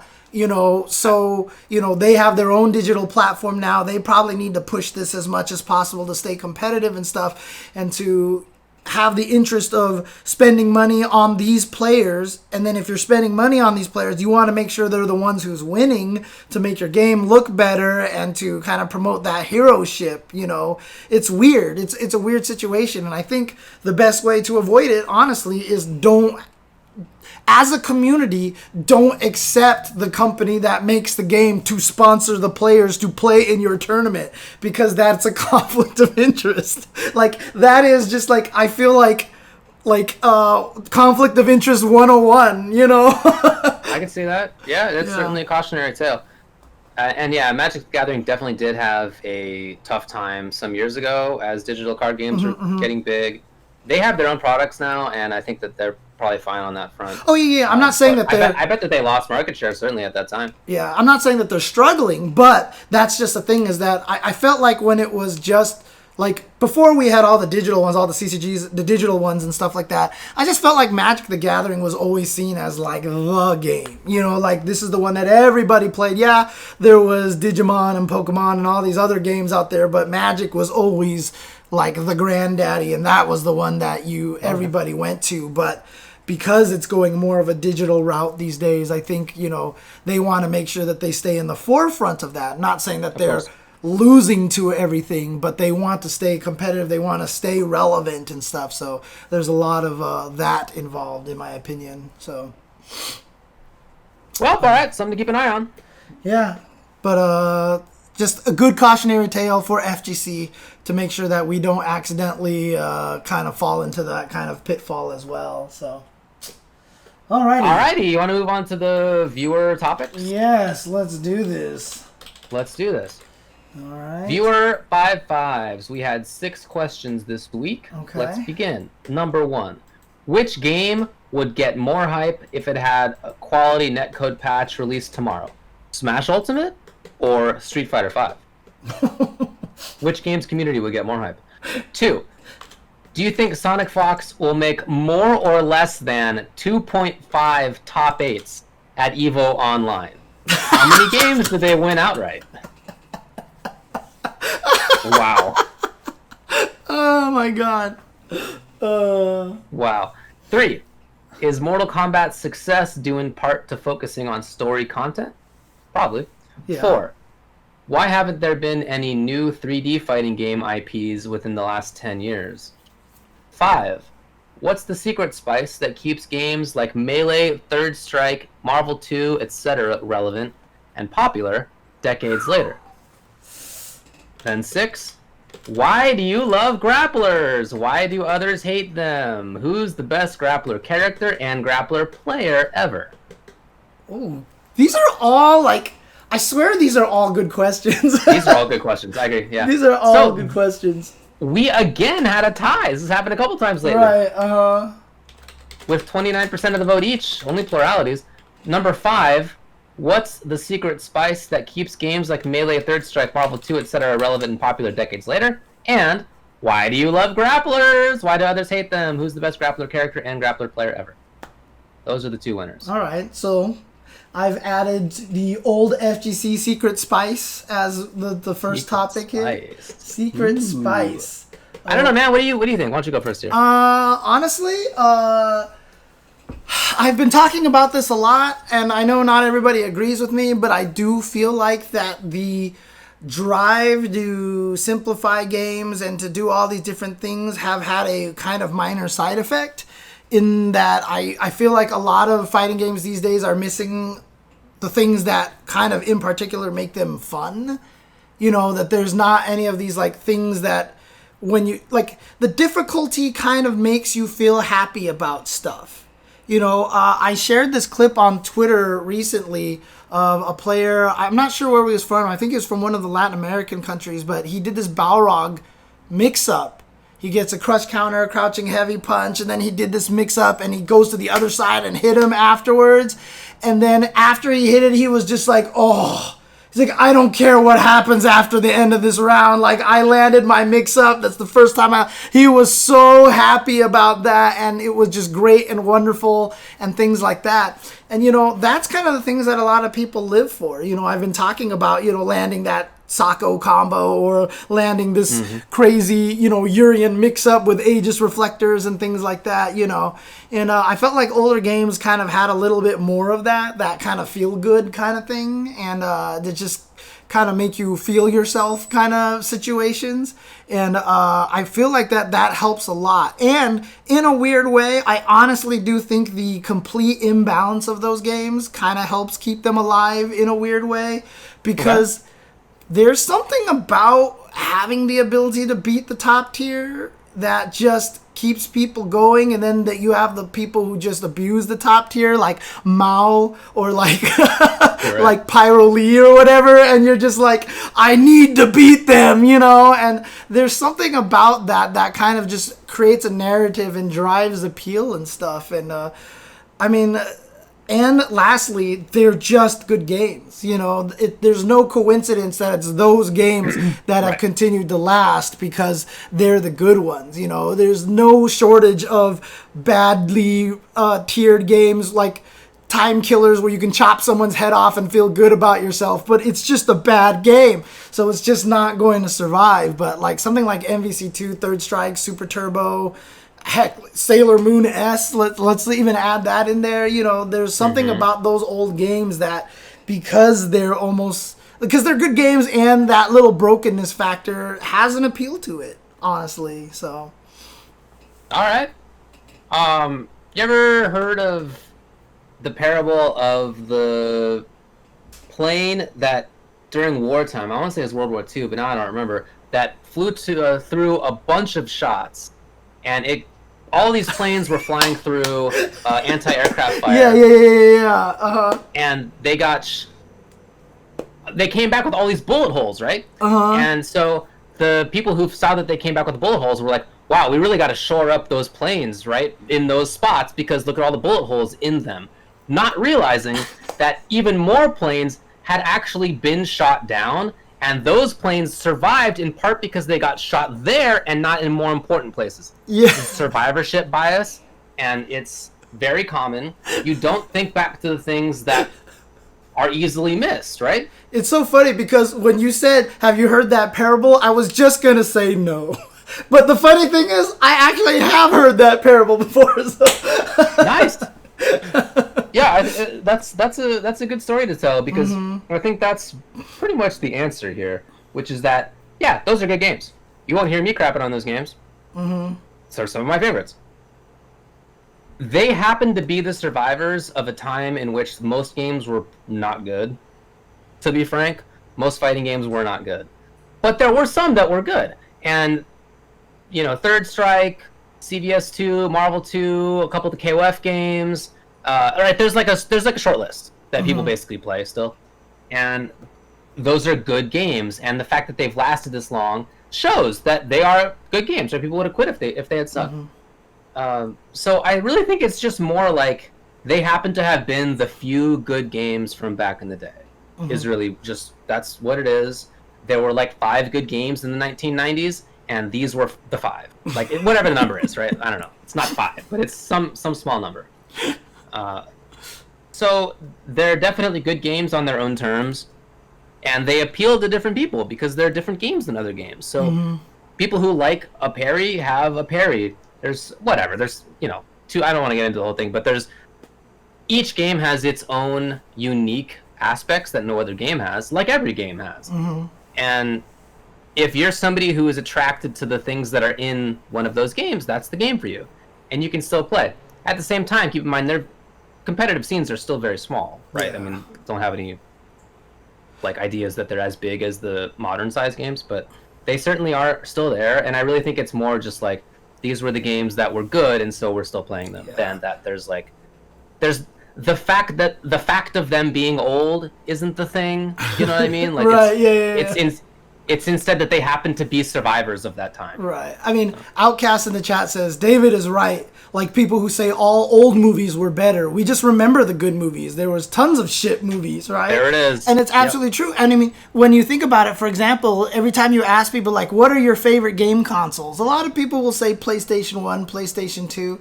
And I can tell you for a fact that those consoles probably had the most amount of shit games on them, like, because they were the most popular consoles at the time. There were so many bad games on those, and like a lot of stinkers on Super NES and on the original NES. For sure, there were bad games all over the place. And you know, even for something like everyone assuming that everybody from Japan is amazing, right? You're like at fighting games is because they're the ones that travel because they're good.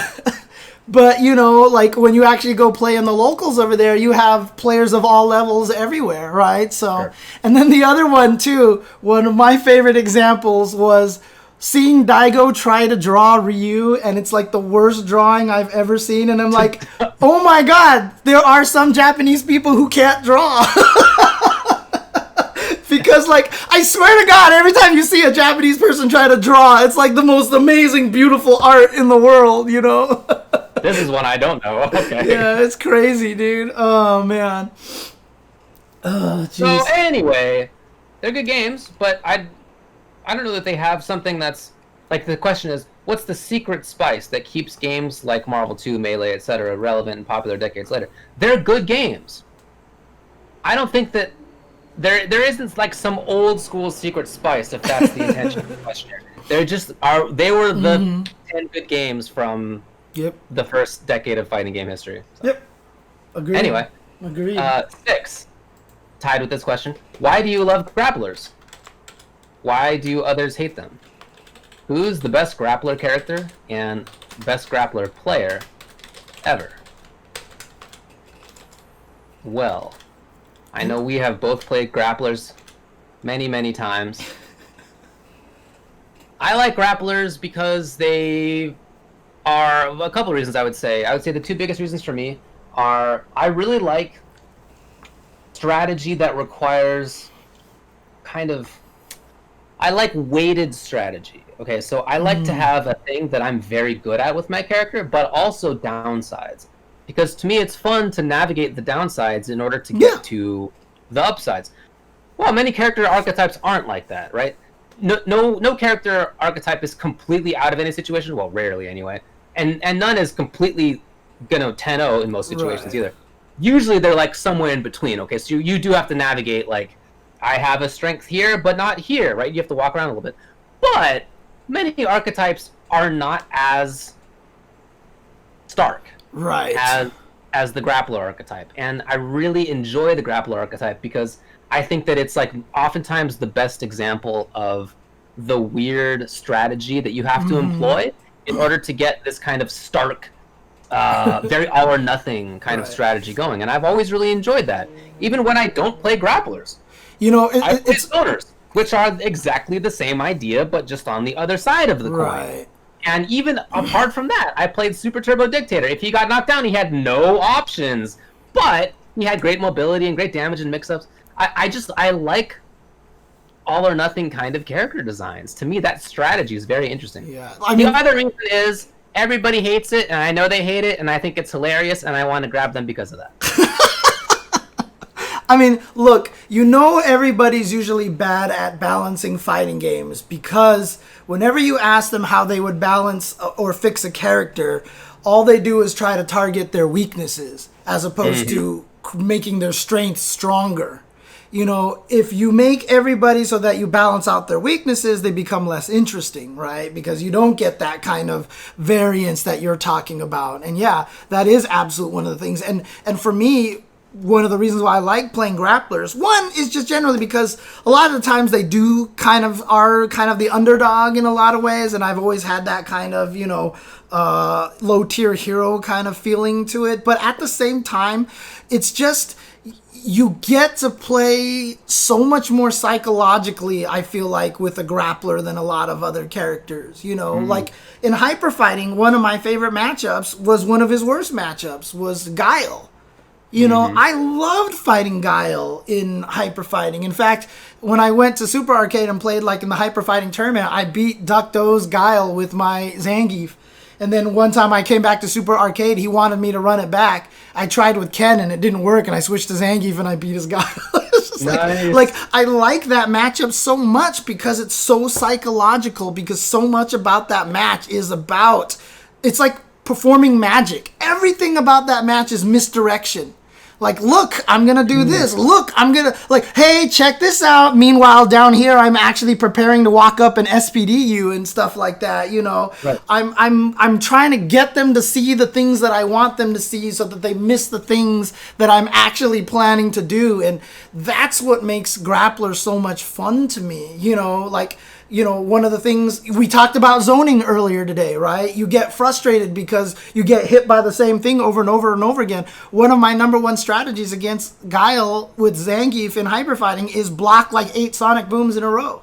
I will walk up and block 8 sonic booms in a row because in the end I'm losing 8 chip damage, which is significant, but not as significant as a 1/3 damage spinning pile driver, right? So if I sit there and block this and I get them comfortable to throwing sonic booms and they get this rhythm, then my jump becomes that much harder for them to react to and stuff like that. You know, it's just that sleight of hand that grapplers have that I love, and walk up SPD is just still one of my favorite things to do in like any fighting game, you know. No doubt about that one. Walk up command grab is a special kind of so great.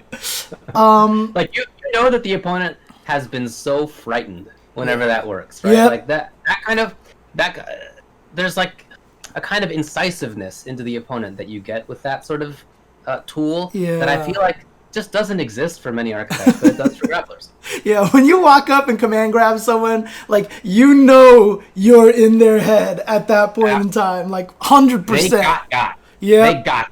Especially if you're Zangief versus a Guile, and Guile has that crouching medium kick and sonic boom, which are like at that range king. And if you can walk up in SPD as a Guile player, like that's endorphins all over the place. Man, it's so good. I agree with that. My experience really streaming on the corner is that most grappler players don't like zoning characters. I do. I know some people who do. We're not, if you like the same, we're not alone. There's certainly some. But in my experience, not that common. Right? Wouldn't you say? Yeah. I would agree with you because there's a lot of the grapplers out there that in the end just hate zoners with every fiber of their being for obvious reasons, because zoners are like antithetical to grapplers in the way that they hurt grapplers really badly because it's that much harder to get in on them, you know, kind of situation. Yeah. So I know some grapplers who will like won't touch a zoner because to them it's like, ew, dirty, you know, you're cheating kind of thing. So, but I like them for basically the same reason. Yep. NB Silent Shadow asks, lopsided strategy, and people hate them, and it gets them frustrated, and I think that's hilarious. NB Silent Shadow says, what tools should a character not have to be a grappler? My answer to that is, to be a grappler, you should not have EX Green Hand. Zangief's not a grappler? In Street Fighter 4, he kind of wasn't, you know. Galaxy brain take. I love it. But why do people hate grapplers? I can tell you why people hate grapplers. It's because playing defense in fighting games is scary, and it's very hard. And being able to block is a nice thing. And in older games, blocking meant you were kind of successful, even if you weren't necessarily actually successful. Grapplers destroy that whole entire thing. It's why throws were cheap before, because your ultimate defense of blocking doesn't work against grapplers. And so people don't like playing a whole game full of characters that I'm blocking against, and I can be defensive. Even though I lose, I feel like I'm blocking and I'm winning. Then you fight against Zangief and I'm blocked, and then you get grabbed and you're like, I'm totally losing all of a sudden. And so there's a discomfort of losing your ultimate defense. Now, in a lot of fighting games these days, blocking has become weaker as years have gone on. But so I feel like people accept it a little bit more. And, in Street Fighter 2, you couldn't jump out of SPD ticks and things like that. But for the most part, that discomfort level is still there. And why every time a game comes out, grapplers always start off being really strong. And eventually they become weaker. Because when everybody starts a fighting game, all you do is block. Because blocking, you don't know what anybody's doing. And so blocking is the ultimate defense, except against grapplers. And so there's this huge level of mental discomfort playing against a grappler that your panic defense is the wrong answer. And that makes it hard for them. So thanks for the raid, Andres, by the way. Oh, yeah, okay. I didn't see that. High five. And who is your favorite? Who do you think is the best grappler player ever? I feel like the candidates are Koji and Itazan. I mean, who else is? I know, right? Would you count Storm Kubo? I mean, he's in that category, but I wouldn't have him up there with those guys. Okay. Yeah. Like maybe you would say FAB. I mean, I think in most of these cases we're probably talking about people in individual games. Like like him, like Itazan, although in VF, not really grappler, right? In Street Fighter, he's always been grappler. Koji maybe is the player who has had the most success as a grappler type main in the most different kinds of games. Yeah. He actually might be that. Yeah, it would definitely be. I mean, if I had to pick one, I would probably pick Koji. Itazan is definitely up there as well. If we had to name someone outside of Japan, I would actually give a lot of credit to Jan. I would put Jan in that category. Jan is a great answer. Yeah, Jan's a great answer. Because Jan, he's another one just like Koji, who's just been doing it in every game forever, and he refuses to play anything else that's not a grappler. Absolutely a great call. I feel bad that I hadn't thought about it, but you're absolutely right. Itazan in Virtua Fighter, he played Wolf and Jeffrey, I think, didn't he? Or did he? I thought he was a Shun player. Maybe I'm. Or did he go to Shun? I don't even remember now. Actually, it's a really great question. Actually, who did? Yeah, he plays Shun. Okay, he does play Shun. Okay, so yeah, even in the game that he's the Grandmaster, and he didn't really use the grappler in that game. So there you go. So that's what I would say. I would maybe give it to Koji number 1 overall. As far as character, my favorite grappler is Iron Tiger. Right, I could have guessed that. Pretty sure that would have been. I mean, he doubles and quadruples down on the idea of the all or nothing kind of wacko character that I want. Like he's such a perfect encapsulation of that. So yeah, he's my dude. It's hard for me to say because like my answer would probably be Zangief just because I have so much nostalgia with them. The problem is I just don't really like how Zangief is in a lot of the modern takes that, I don't like him in 4 because he was less grappler. Yeah. And I actually don't like him in 5 because I actually don't like that he's more of a vortex character than the SPD bounce you across the screen and then try to get back in kind of mentality, which I enjoyed so much. Hold on. HF Geef definitely snowballs a lot of characters in the corner. He gets a safe jump against most characters in the game, and some he doesn't even need to do that. He just needs to do a tick. But that was work to push them into the corner. That was. It was. I'm just saying he was definitely a vortex character. Yeah, to a degree. Come on. He's a vortex character for sure. Okay. If you could get him into the corner, like I said. Not quite the way that it is in 5, but again, I haven't really played a lot of Geef in 5 just because it felt awkward and a lot of my muscle memory kept fighting me in that game, which was a problem, but Zangief probably is just my favorite grappler just because, or I could even say ST Cammy because I really do think that she is kind of a grappler. I played her like a grappler. And again, that's kind of one of the reasons why I liked her. And it's one of the reasons why I tried to play Makoto, because I like the idea of a grappler with a fast dash. Like, hey, finally we're not big lumbering grappler. And that's kind of what I liked about Cammy and ST. She was fast, she walked fast, but really her main tool was the hooligan. And same kind of thing. The way I landed hooligan was the same way that I landed walk-up spinning pile driver. Is sleight of hand kind of things, I've often told people that the best way to get good at Cammy and Super Turbo is to learn to win without the hooligan throw, because then the hooligan throw is that much stronger. Back when I relied on the hooligan throw too much, everybody stopped it. They jabbed it, they jump stronged it and everything like that. And one of my favorite moments was the time that we had Muffin Man and like Eugene and a bunch of people here at my place playing with us on stream. And remember, Muffin Man kept getting tired of the fact that he kept losing the round to my hooligan throw. And he said, I am not losing this round to the hooligan throw. And I killed him with the hooligan throw. Because it was just, that's just how it works. That's the grappler mentality. Cammy, as a character, is so deficient and devoid as a character, and the hooligan is so broken of a move that she essentially, that hooligan was the walk-up SPD. And so that's kind of one of the reasons why I really loved playing Cammy in that game. Now that I'm older and think about it, even though, yes, I was a low-tier hero, but at the same time, the playstyle was still Zangief. It was still how I played Hyper Fighting Zangief. It was so much of the same mentality between the two characters. And so ST Cammy still might be my favorite grappler. I think that's totally reasonable. Yeah. For sure. And it's why That's why, honestly, I feel like they've never done her right again. If you asked me to if I could do Street Fighter V Cammy from start again, I would turn her into a hooligan monster. And shout outs to Pegasus.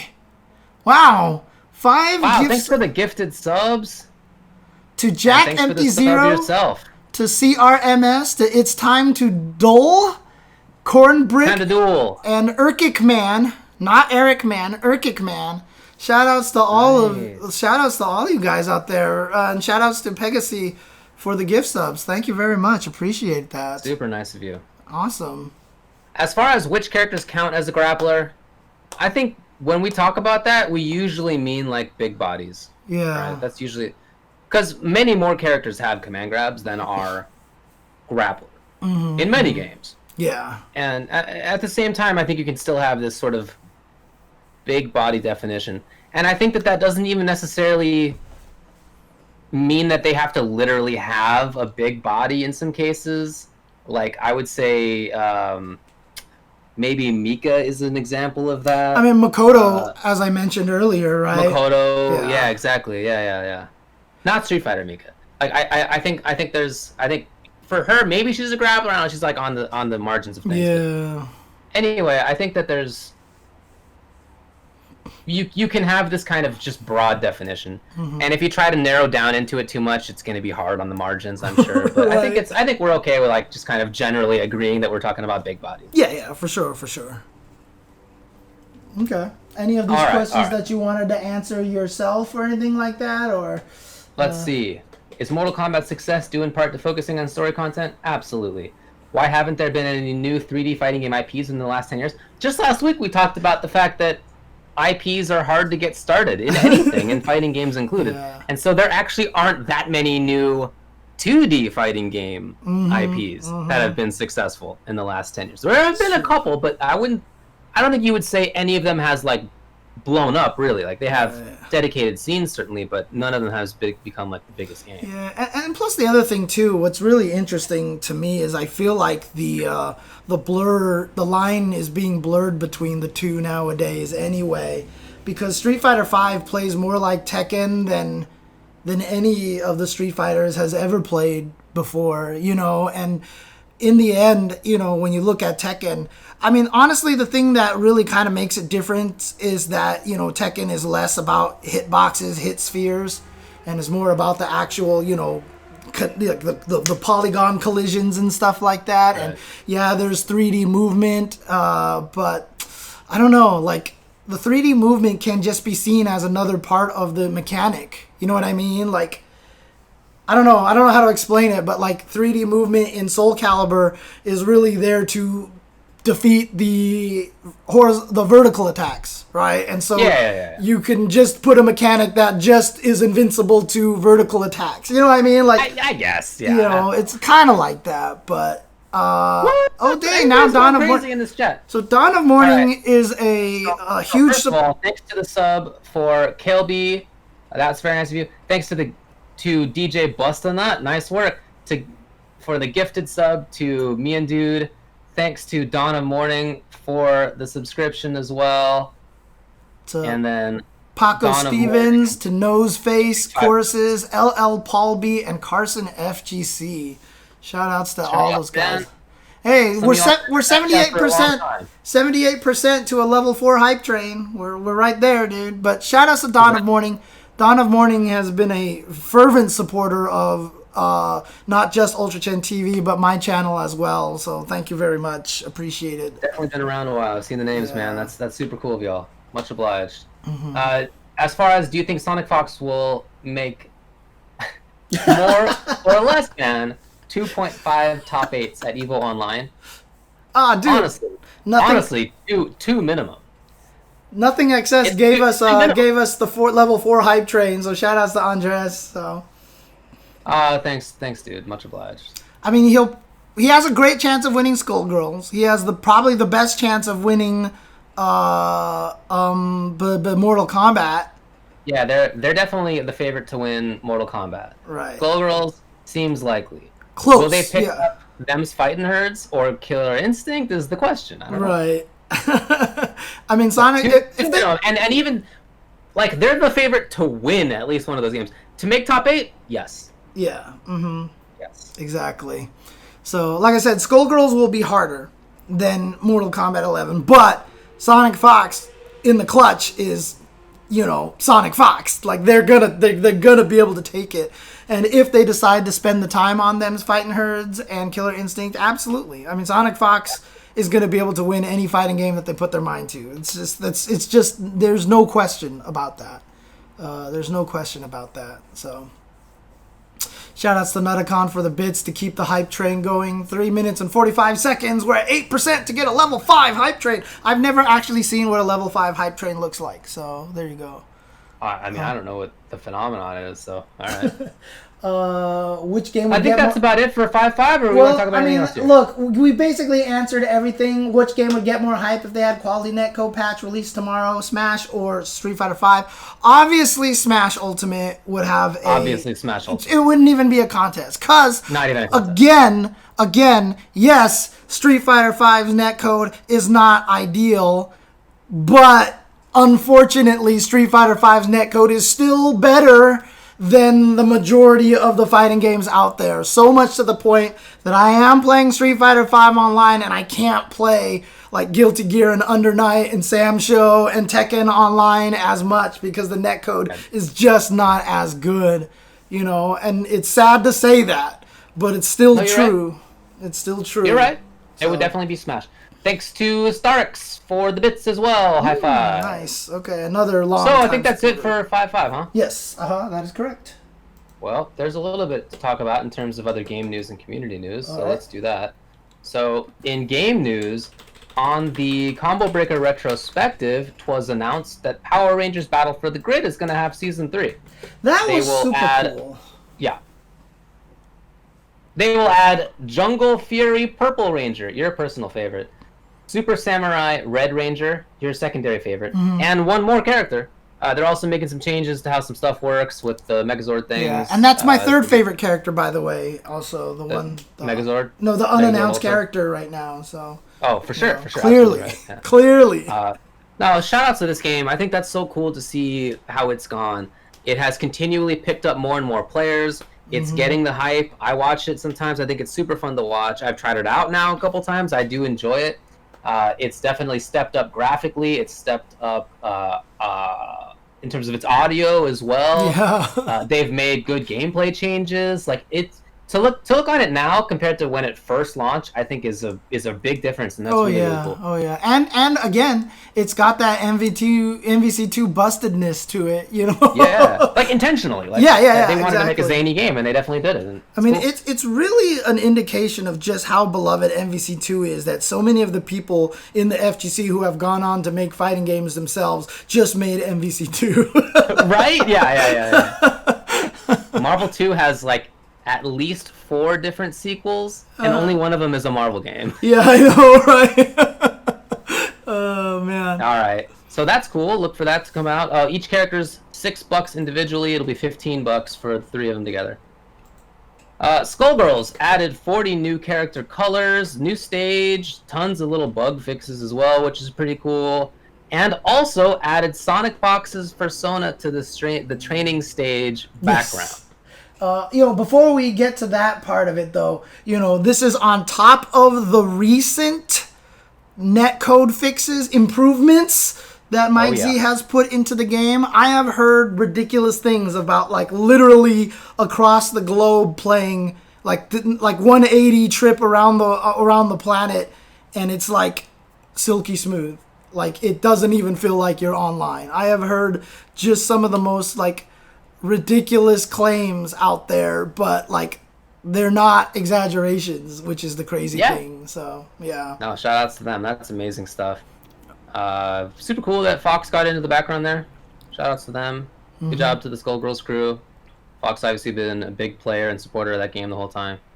And it's not even just like it's not even that they're there by default, right? Because I heard you have to play the training stage and pick stage select and then pick it again or something like that. I'm not even 100% sure. How that Yeah, works? I don't know the method. Okay. Oh, it's a chance, of course, to leave for TV and Crescent EXE. It's random. 1/40th of a chance. Oh, that's so cool. Gotcha. I didn't realize and that. you know, that's the crazy thing is like 1/40th and people are mad about it. I mean, come on. Oh, it's just absurd politics, dude. Yeah, absolutely, dude. It's like I wasn't planning to address it because I think it's so stupid. Oh, it's 50-50 according to Awesome Guy. It's 50-50. Oh, okay. So there you go. So in any case, shouts to Fox. And then in addition, they also changed the background avatar of somebody in real life who has transitioned in the meantime. So took them as masculine and now feminine. I think that's super cool as well. Yeah, so they put that player in the game, you know, as I don't know if that was a Kickstarter goal or something like that, but that player then transitioned, and so they transitioned the character in the game as well. So that's awesome. Good stuff. Nice work to them. I think that's very cool. In Street Fighter V, they tweeted today that there will be exciting news about Street Fighter V Champion Edition tomorrow at 8 a.m. And while this stream has been live, there has been a update that I downloaded on Steam because I forgot to close it, and Steam decided to start downloading an update. So I now have that update, and it's probably not live. I imagine the servers are down. It's going to get data mined. It's going to get data mined. Something's up. And it wasn't a big download, by the way. It was like 30-something megs, so not huge here. So don't expect anything crazy out of this. Maybe there's going to be like a slight improvement to netcode. I don't know. A lot of people are saying maybe Idom's costume finally is going to be revealed, you know, kind of thing like that. So, but you know, look, every time anybody says anything like that, I don't care. Someone tweeted me like some rumor, hey, check out this rumor from the former ex-Cure, and I was like, I don't care. Rumors are rumors until they're not. That's all it comes down to me. So I just don't care. So it doesn't matter to me. So. But tomorrow at 8 a.m. Pacific time, we will know. Okay. Only a few hours, really. GG's Strive. They're going to have a new character trailer June 9th in IGN's Expo. So look forward to that. Yeah. And then while we've been on the air as well, oh no, I just lost the tweet. There's going to be a new Sam Show collection, I think. Yeah, Neo Geo collection coming out. Did you see that? I don't know if you saw that. I did not see. I only seen people mention it in the chat right here. Yeah, but I haven't seen that. So. Yeah. So tweet. Let me find it right here. This will be. Oh no, that's not right. What is it? Not on their actual Twitter timeline? I don't understand. Oh, the Samurai Shodown Neo Geo collection contains 6 games and 1 unreleased title. I don't know. I can't watch the YouTube video right now. So let me know if you have seen it and you know what it is. Okay, cool. That's awesome. I'm happy about that. That'll be really cool because I've like never had a chance to mess with Samurai Shodown 6, for example. So I've never actually got to play President Andrew Jackson in the game. So you know, because is that a character? Yeah, he's actually a character. So I think it's Andrew Jackson. Is that the president that's in there? And they're putting all rollback netcode in it. Oh. Really? Cool. Oh, but Samurai Shodown 6 is not part of the pack? Aww. That was the game that Iroha first showed up, and then Andrew Jackson was in it. So, but I guess that's not... Oh, it's only Sam Show 1 through 5. That sucks. Oh, well. Okay. That's unfortunate. Cool, though. Yeah, it's just... Awesome. His name is Jackson, but, you know, it's clearly him because it's that time frame and stuff like that, so... Is it clearly him because he's riding on a mountain of Native American skulls? I think that might be his super. Okay, cool. Twitch Prime also says that there's going to be SNK classics on there. Looks like, well, I can't watch the video, but I'm seeing... Yeah, I saw something about that a bunch of them are in there, so for sure. Like a bunch of the KOF games and stuff like that are in there. All right. I think that's it for game news. And then in community news, just a couple of things. PlayStation 4 Tournaments Open Series will begin. These are official Sony tournaments. Huh, okay. They are going to be there for a few different games at least. We know that there's going to be North America East and West for Mortal Kombat 11, cool. BlazBlue Cross Tag Battle, and Soul Calibur 6. Oh, nice. And then there's also going to be regions for Europe, Middle East, and South America with their own brackets. So that's cool. Weekly prizes are $100. Monthly prizes are $1,000. Everyone who plays will receive special PS4 themes and then there are other rewards on top of that stuff as well. So that's cool. I'm all for that. Nice. Okay. Yeah, I'm down with that. All that stuff as well. Cool. Okay. And then I believe that is it, man. Okay. That's all I got here. So, what's up? I mean, on the Teppen front, they finally announced that there's going to be an update in July. So the June update, so this is going to be the second month where basically they're starting a new season with nothing new. Normally they go 2 months for a season and then they do a new one. I'm sorry, with a new hero, basically. So every month is a season, but every 2 months they've come out with a hero. This is the first time we're going to get 4 months in a row with no new changes, no balance patches, none of that stuff right now. So it's been frustrating as a Teppen player. I barely play it anymore just because, I'm just like tired of the current meta kind of thing. I wish that they would just do a balance patch. Like, they don't have to do anything crazy. Just change the attack and defense of some things, add anti-air to some stuff. But they're adding a new hero, and it's going to be Feline from the Monster Hunter series, the little cat companions that you have. I don't know anything about Monster Hunter, so I have no reaction to whether this is cool or neat or kind of dumb. I don't know. I would have loved to have seen a new Darkstalkers character because Morrigan's still the only one, but considering what they did to Morrigan in that game, maybe I don't want to see another Darkstalkers character in the game. So, she's garbage, dude. She's absolute garbage. Yikes. It makes me sad. Well, there's been interesting news here that Blue just told us about, where there was an interview done by, looks like some fans of Granblue who do an English Twitter and Discord and stuff for it. And they talked with Kimura Yuito and Fukuhara Tetsuya, producer and director of Granblue Fantasy.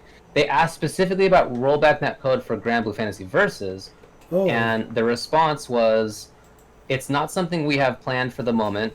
In the case of GBVS, it would be a late addition and it could be pretty daunting to implement. Right now, we can't say whether or not it's feasible. Honestly, I appreciate that answer. I would much rather the answer be, yes, for sure, we're going to do it.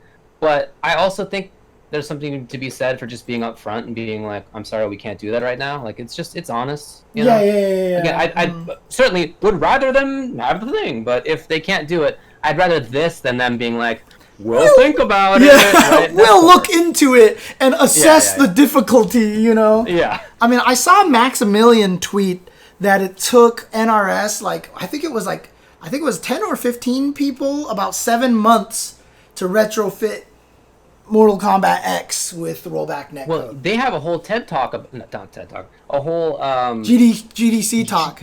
GDC talk is what it was, yes, about that whole process. And they did spend a ton of time, Yeah, so it takes a long time to do. And so, a lot of the, ability to do that, if they were going to do that, it would be a lot of work. And obviously, I would have hoped that the work that they put into Strive to do this would give them some lessons and things. But again, look, ArcSys is not a huge company. They're just not a big company. They're probably stretched thin as we speak, and probably working on stuff we don't even know about, like we're going to expect some Naruto fighting game at some point in time, So it's just not one of those things that, we shouldn't have hoped for it, and the fact that we're not getting it isn't any reason to be mad, I hear you. In addition, this is cool. So Blue also links us a tweet about Elegant Summer Concerto, which I guess is a multi-tournament. Is that accurate? Ooh, okay. In which community has raised over $2,000 to support events in arcades affected by COVID-19. Cool. That's rad. That is nice really work. Cool. Good job. To Super good. Very nicely done. And that's true. We have someone in the chat who's actually implementing GGPO into their game right now. High Fight says it'll probably take more time to implement GGPO on footsies than actually making footsies. That's hilarious. It's the way it works, man. That's the Climax of Night team who's working on that. That's cool. And then even like Ebonic Plague has talked about this a lot. When the MIT license came out for the rollback netcode for GGPO, I can't remember if it was the Accent Core team or if it was like an Exerd team, but they were gonna go and try to retrofit it into a PC version, and like basically they've kind of disappeared because it is a lot harder than they were expecting it to be. And I think one of them even said that, like, holy crap, now that we've looked into it, this is not easy at all to do. So, it's not an easy task to do this kind of thing. It's like I've always told everybody, it's not like, here, let's unscrew this one here and screw on this netcode and woohoo, Yeah, and then they have talked about trying to do that for a BBCF mod as well. And they're trying to gather talent to do that, basically. So, all right. Well, I guess the Fexel thing, Hi-Fi. There was rumors that they were actually going to try to put it into Fexel. They clarified that was a mistranslation. That they were just testing it with their April Fool's joke, just to see kind of what they could do with it. And there's no actual plans to implement it into Fexel. But I think they're just messing with it. But as we did mention on the stream last week, they actually... Did we talk about this last week? About the Melty Blood developer actually trying it? And I played the clip, the Twitch clip of his where he's like, I think I want to use rollback code. And it was like, yes. Yes. Yeah. Oh, man. Look, this is happening. It's happening a little bit more slowly than I think many of us would like. But yeah. It's happening in many ways, so I'm encouraged, if nothing else. And like I said, what's going to be fascinating now, there's been a lot of talk about, old school versus new school and who's better and blah, blah, blah, with like Vi tweeting about all these things and everything like that. With Vi and Mike Watson talking about like, oh, we had to play on these arcade cabinets and the joysticks sucked and we had to do all this stuff. Dude, 10 years from now, all of the people playing fighting games right now are going to be like, we had to play on this delay-based netcode and it was shitty. And all the people who have only experienced rollback netcode will be like, whatever, old man, like, shut up, boomer, kind of thing. Well, they'll be right. Yep. And that's the thing. May we never go back to the bad times. Yep. It's never going to change. The cycle is going to repeat forever. Just like when Street Fighter 6 comes out, everyone's going to be like, what is this garbage? Street Fighter 5 is the best fighting game ever. And, it's so good. Like, 5 took skill. Like, Street Fighter 6 is so scrubby and dumb, blah, blah, blah, blah. 100% so. It is the way of life. Yep. Yep. So the Climax team event, Elegant Summer Concerto, also has Q&A for French Bread for stretch goals. Okay, with a $3,000 goal being a Q&A with the director of Melty Blood and Under Night. Oh, that's rad. Okay, so head over to that. You put the thing in the chat, didn't you? You did. And I will put that in the YouTube video underneath it as well. So Paco Stevens says, Paco says, all it takes is deconstructing your graphics CPU benchmark to be able to run the game 4 to 7 times each frame. So for some additional extra overhead, depending on how many frames of rollback you want. It sounds easy to me. I mean, one of the reasons why the Canons actually were able to implement it was they piggybacked off of Final Burn, I think it was, and Final Burn automatically had save states for the ROMs already, and so they were actually able just to leverage that. But in order to build rollback into your game, Granblue Fantasy Versus probably has 0 saved state knowledge in their game, right? The reason why Street Fighter V was able to implement save states in their training mode is because that engine's built in there, because by default it has to be there for rollback netcode. That's why Skullgirls and them's fighting herds have save states in their training mode. It's because by default you have to have that kind of thing in there. Killer Instinct can kind of do similar things like that. So, the way that it works is that if your game doesn't have that, you've got to implement that in there, and then you've got to figure out all the little things to do. If this thing is exploding and then it rolls back and you got to change it, what do you do with the lighting, the camera angle, etc., etc. There's a lot of work to it. So. No doubt about it. Thank you to MegaMan1421 for the subscription and for the nice words as well. That's very nice of you to say. We're doing the best we can. I hope it's the same for you. Cool. I've been playing Mostly Street Fighter 5 and Killer Instinct, as I've been talking about, right? Okay. I really liked KI, I really like this at 5. I realized today, after I was learning all of the changes, I went through the entire cast, see what their changes were. For KI? No, no, sorry, for Mortal MK, Kombat 11, MK. for That's Aftermath. right. Yeah. Sorry. And as I was doing that, I was like, I don't remember some stuff that I probably definitely should remember. So I think it's been like a month and a half since I played MK, which feels really weird. Dang. But now I'm really excited to go all in on RoboCop. Yeah. I don't think I'm gonna keep playing Baraka. Like maybe I'll go back to it just because it's fun and comfortable. But in terms of like what I want to be doing right now, I think mostly just variation 1 and 2 RoboCop. Honestly. Yeah. I'm really excited for that. I mean, honestly, I like I said, I have to download and check it out. I mean, but there's so many games right now that I'm kind of behind on right now. So it's, God. I got the 3 games in no uncertain terms. Yep. Order, uncertain. In terms, uncertain. Street Fighter 5, MK, Killer Instinct. Yep. Those are the games. I mean, I've been playing Soul Calibur a little bit again because I've been doing commentary for it, so I'm trying to get back into that game. I'll make sure I remember as much of that game as possible. Obviously, Street Fighter 5 I've been playing. I want to mess with a little bit more of like them's fighting herds and stuff. Although in the end, I think the game might be too crazy for me to be of any decent quality at right now. I want to get into Killer Instinct. I talked about all the trouble that I had for Killer Instinct, but this should fix it. So this is the PS4 to Xbox One Brook adapter. So what technology? I should be able to play this on my Xbox One now. So that should solve that problem. So I should be able to play that again pretty soon. Hey, Paco, I see you in here. Hero, I don't know if you're in here still. I'm seeing one Shao Kahn fan saying that the back 3 buff was nice, but one of his main issues is that he only has one mid starter that combos, and it's negative, no range, can be flawless block, and is also slow. Do you think that you should have buffed forward 3/4 string more? Maybe that's what you should have done. What do you think about that? This sounds like some sort of bait question here that.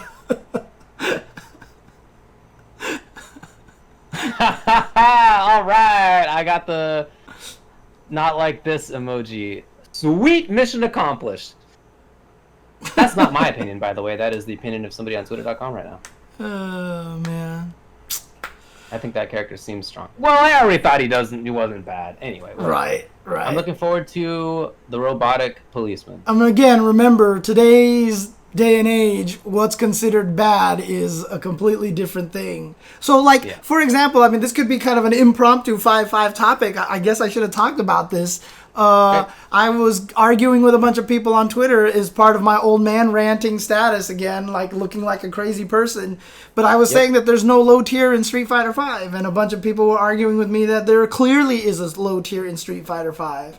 Like, what do you think? I mean, it's just like an unimportant semantic argument. Right. There's no bad character in that game. Nobody sucks. Nobody sucks in Mortal Kombat. Nobody sucks in Killer Instinct. This is part of the reason I really like those 3 games. But other games nowadays are usually that way as well. It's pretty rare now that you find a really broken, lopsided game. Does one exist? I don't think that there even is one. Right. On this stage. Only before Leroy was nerfed.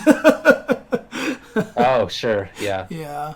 But, that's the argument, right? Is that you have to describe some characters as low tier because they're the bottom. This is why it's unimportant, right? Right. So, yes, correct.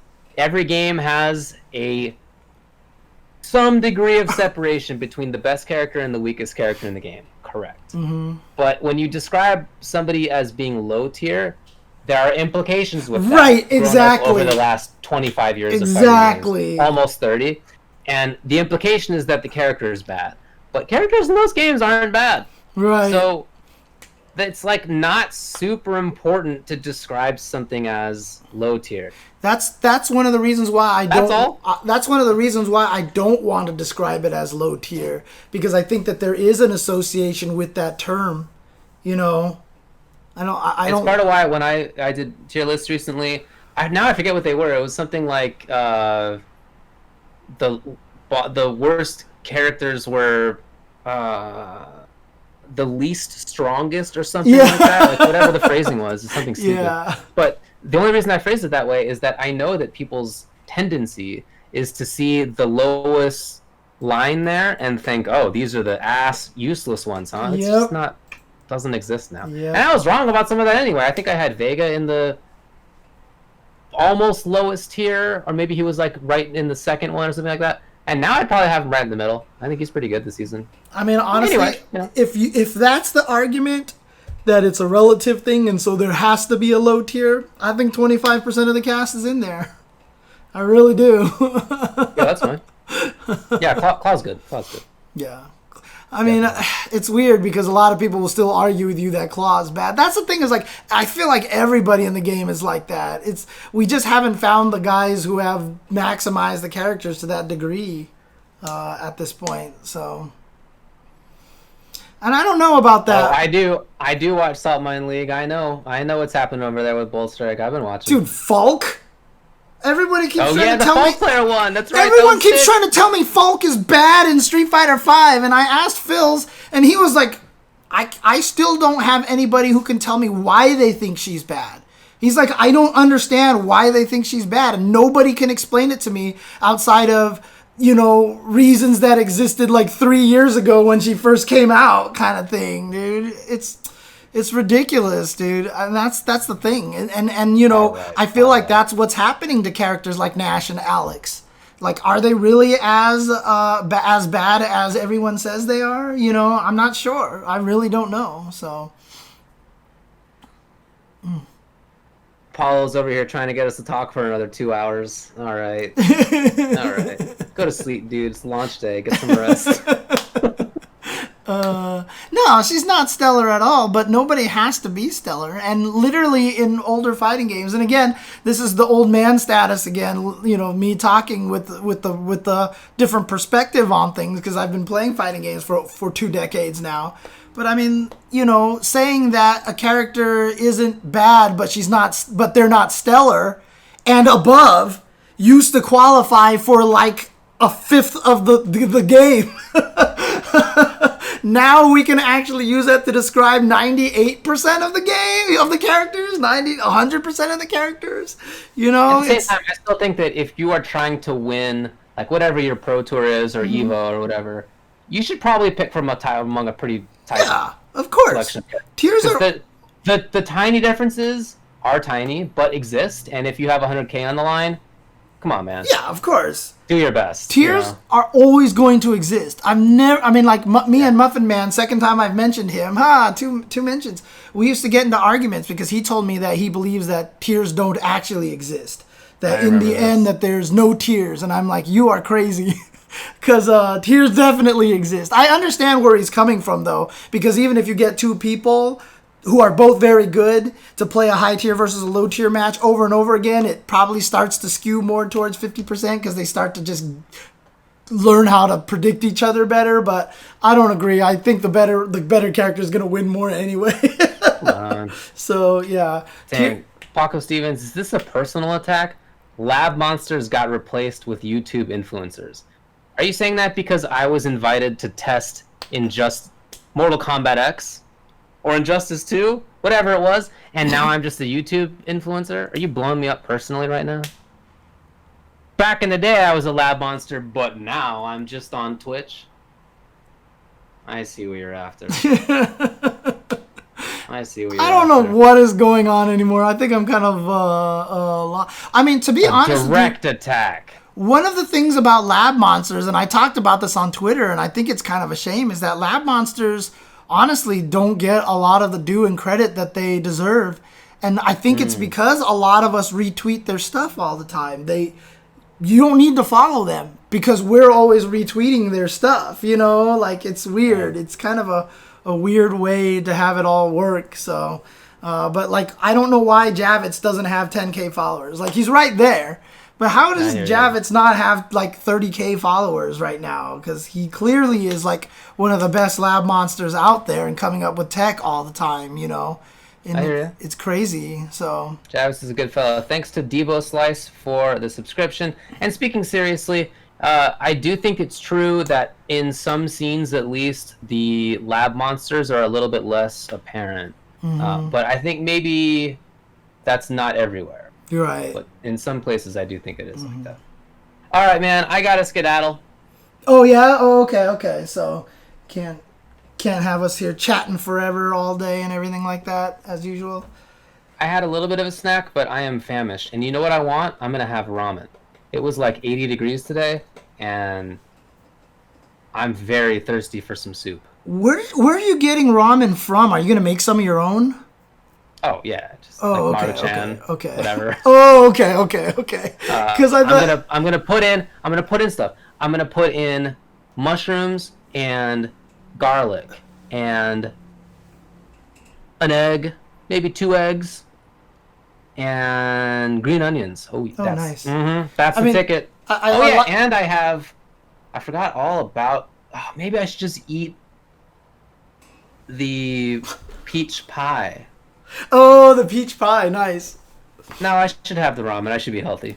Because right, look, let's get out of here. I mean, I'm talking like what Muckmaster said is a bit of a problem is lab monsters don't always have great tourney results, so they get less attention. I kind of talked about this on my stream yesterday. One of the reasons why that my Twitter and, me talking about things I feel like do sound like the rantings of a crazy old man are literally just because I don't have the credentials anymore. I don't have the results of tournament results and stuff like that, and I'm bad at fighting games currently, so people just kind of assume I have no actual knowledge, of how to be good at fighting games, and it's tough. Credentials is something that goes away easily. When people think of Combo Fiend as that guy who talks about functions and not being like one of the best fighting game players of all time. It's kind of an interesting situation. So that is the way of things. Yep. All right. Well, I'm gonna go eat some ramen for my health. I hope you have a good rest of your night. Okay. Sounds good. Want to bird him? Bird him. Bird him. Bird him. Bird him. Bird him. Bird him. Bird him. There we go. Yep. There's the bird. There's the bird. Oh no. What did you do? I didn't burn him. Oh. Did you bird the bird? Did you bird the bird out already? I'm birding. Bird, bird, bird. Bird is the word. I mean, did you bird out the bird? No. Yeah, it sounds like you birded out the bird. No, the bird is just going. Okay. I'm so... Anyways.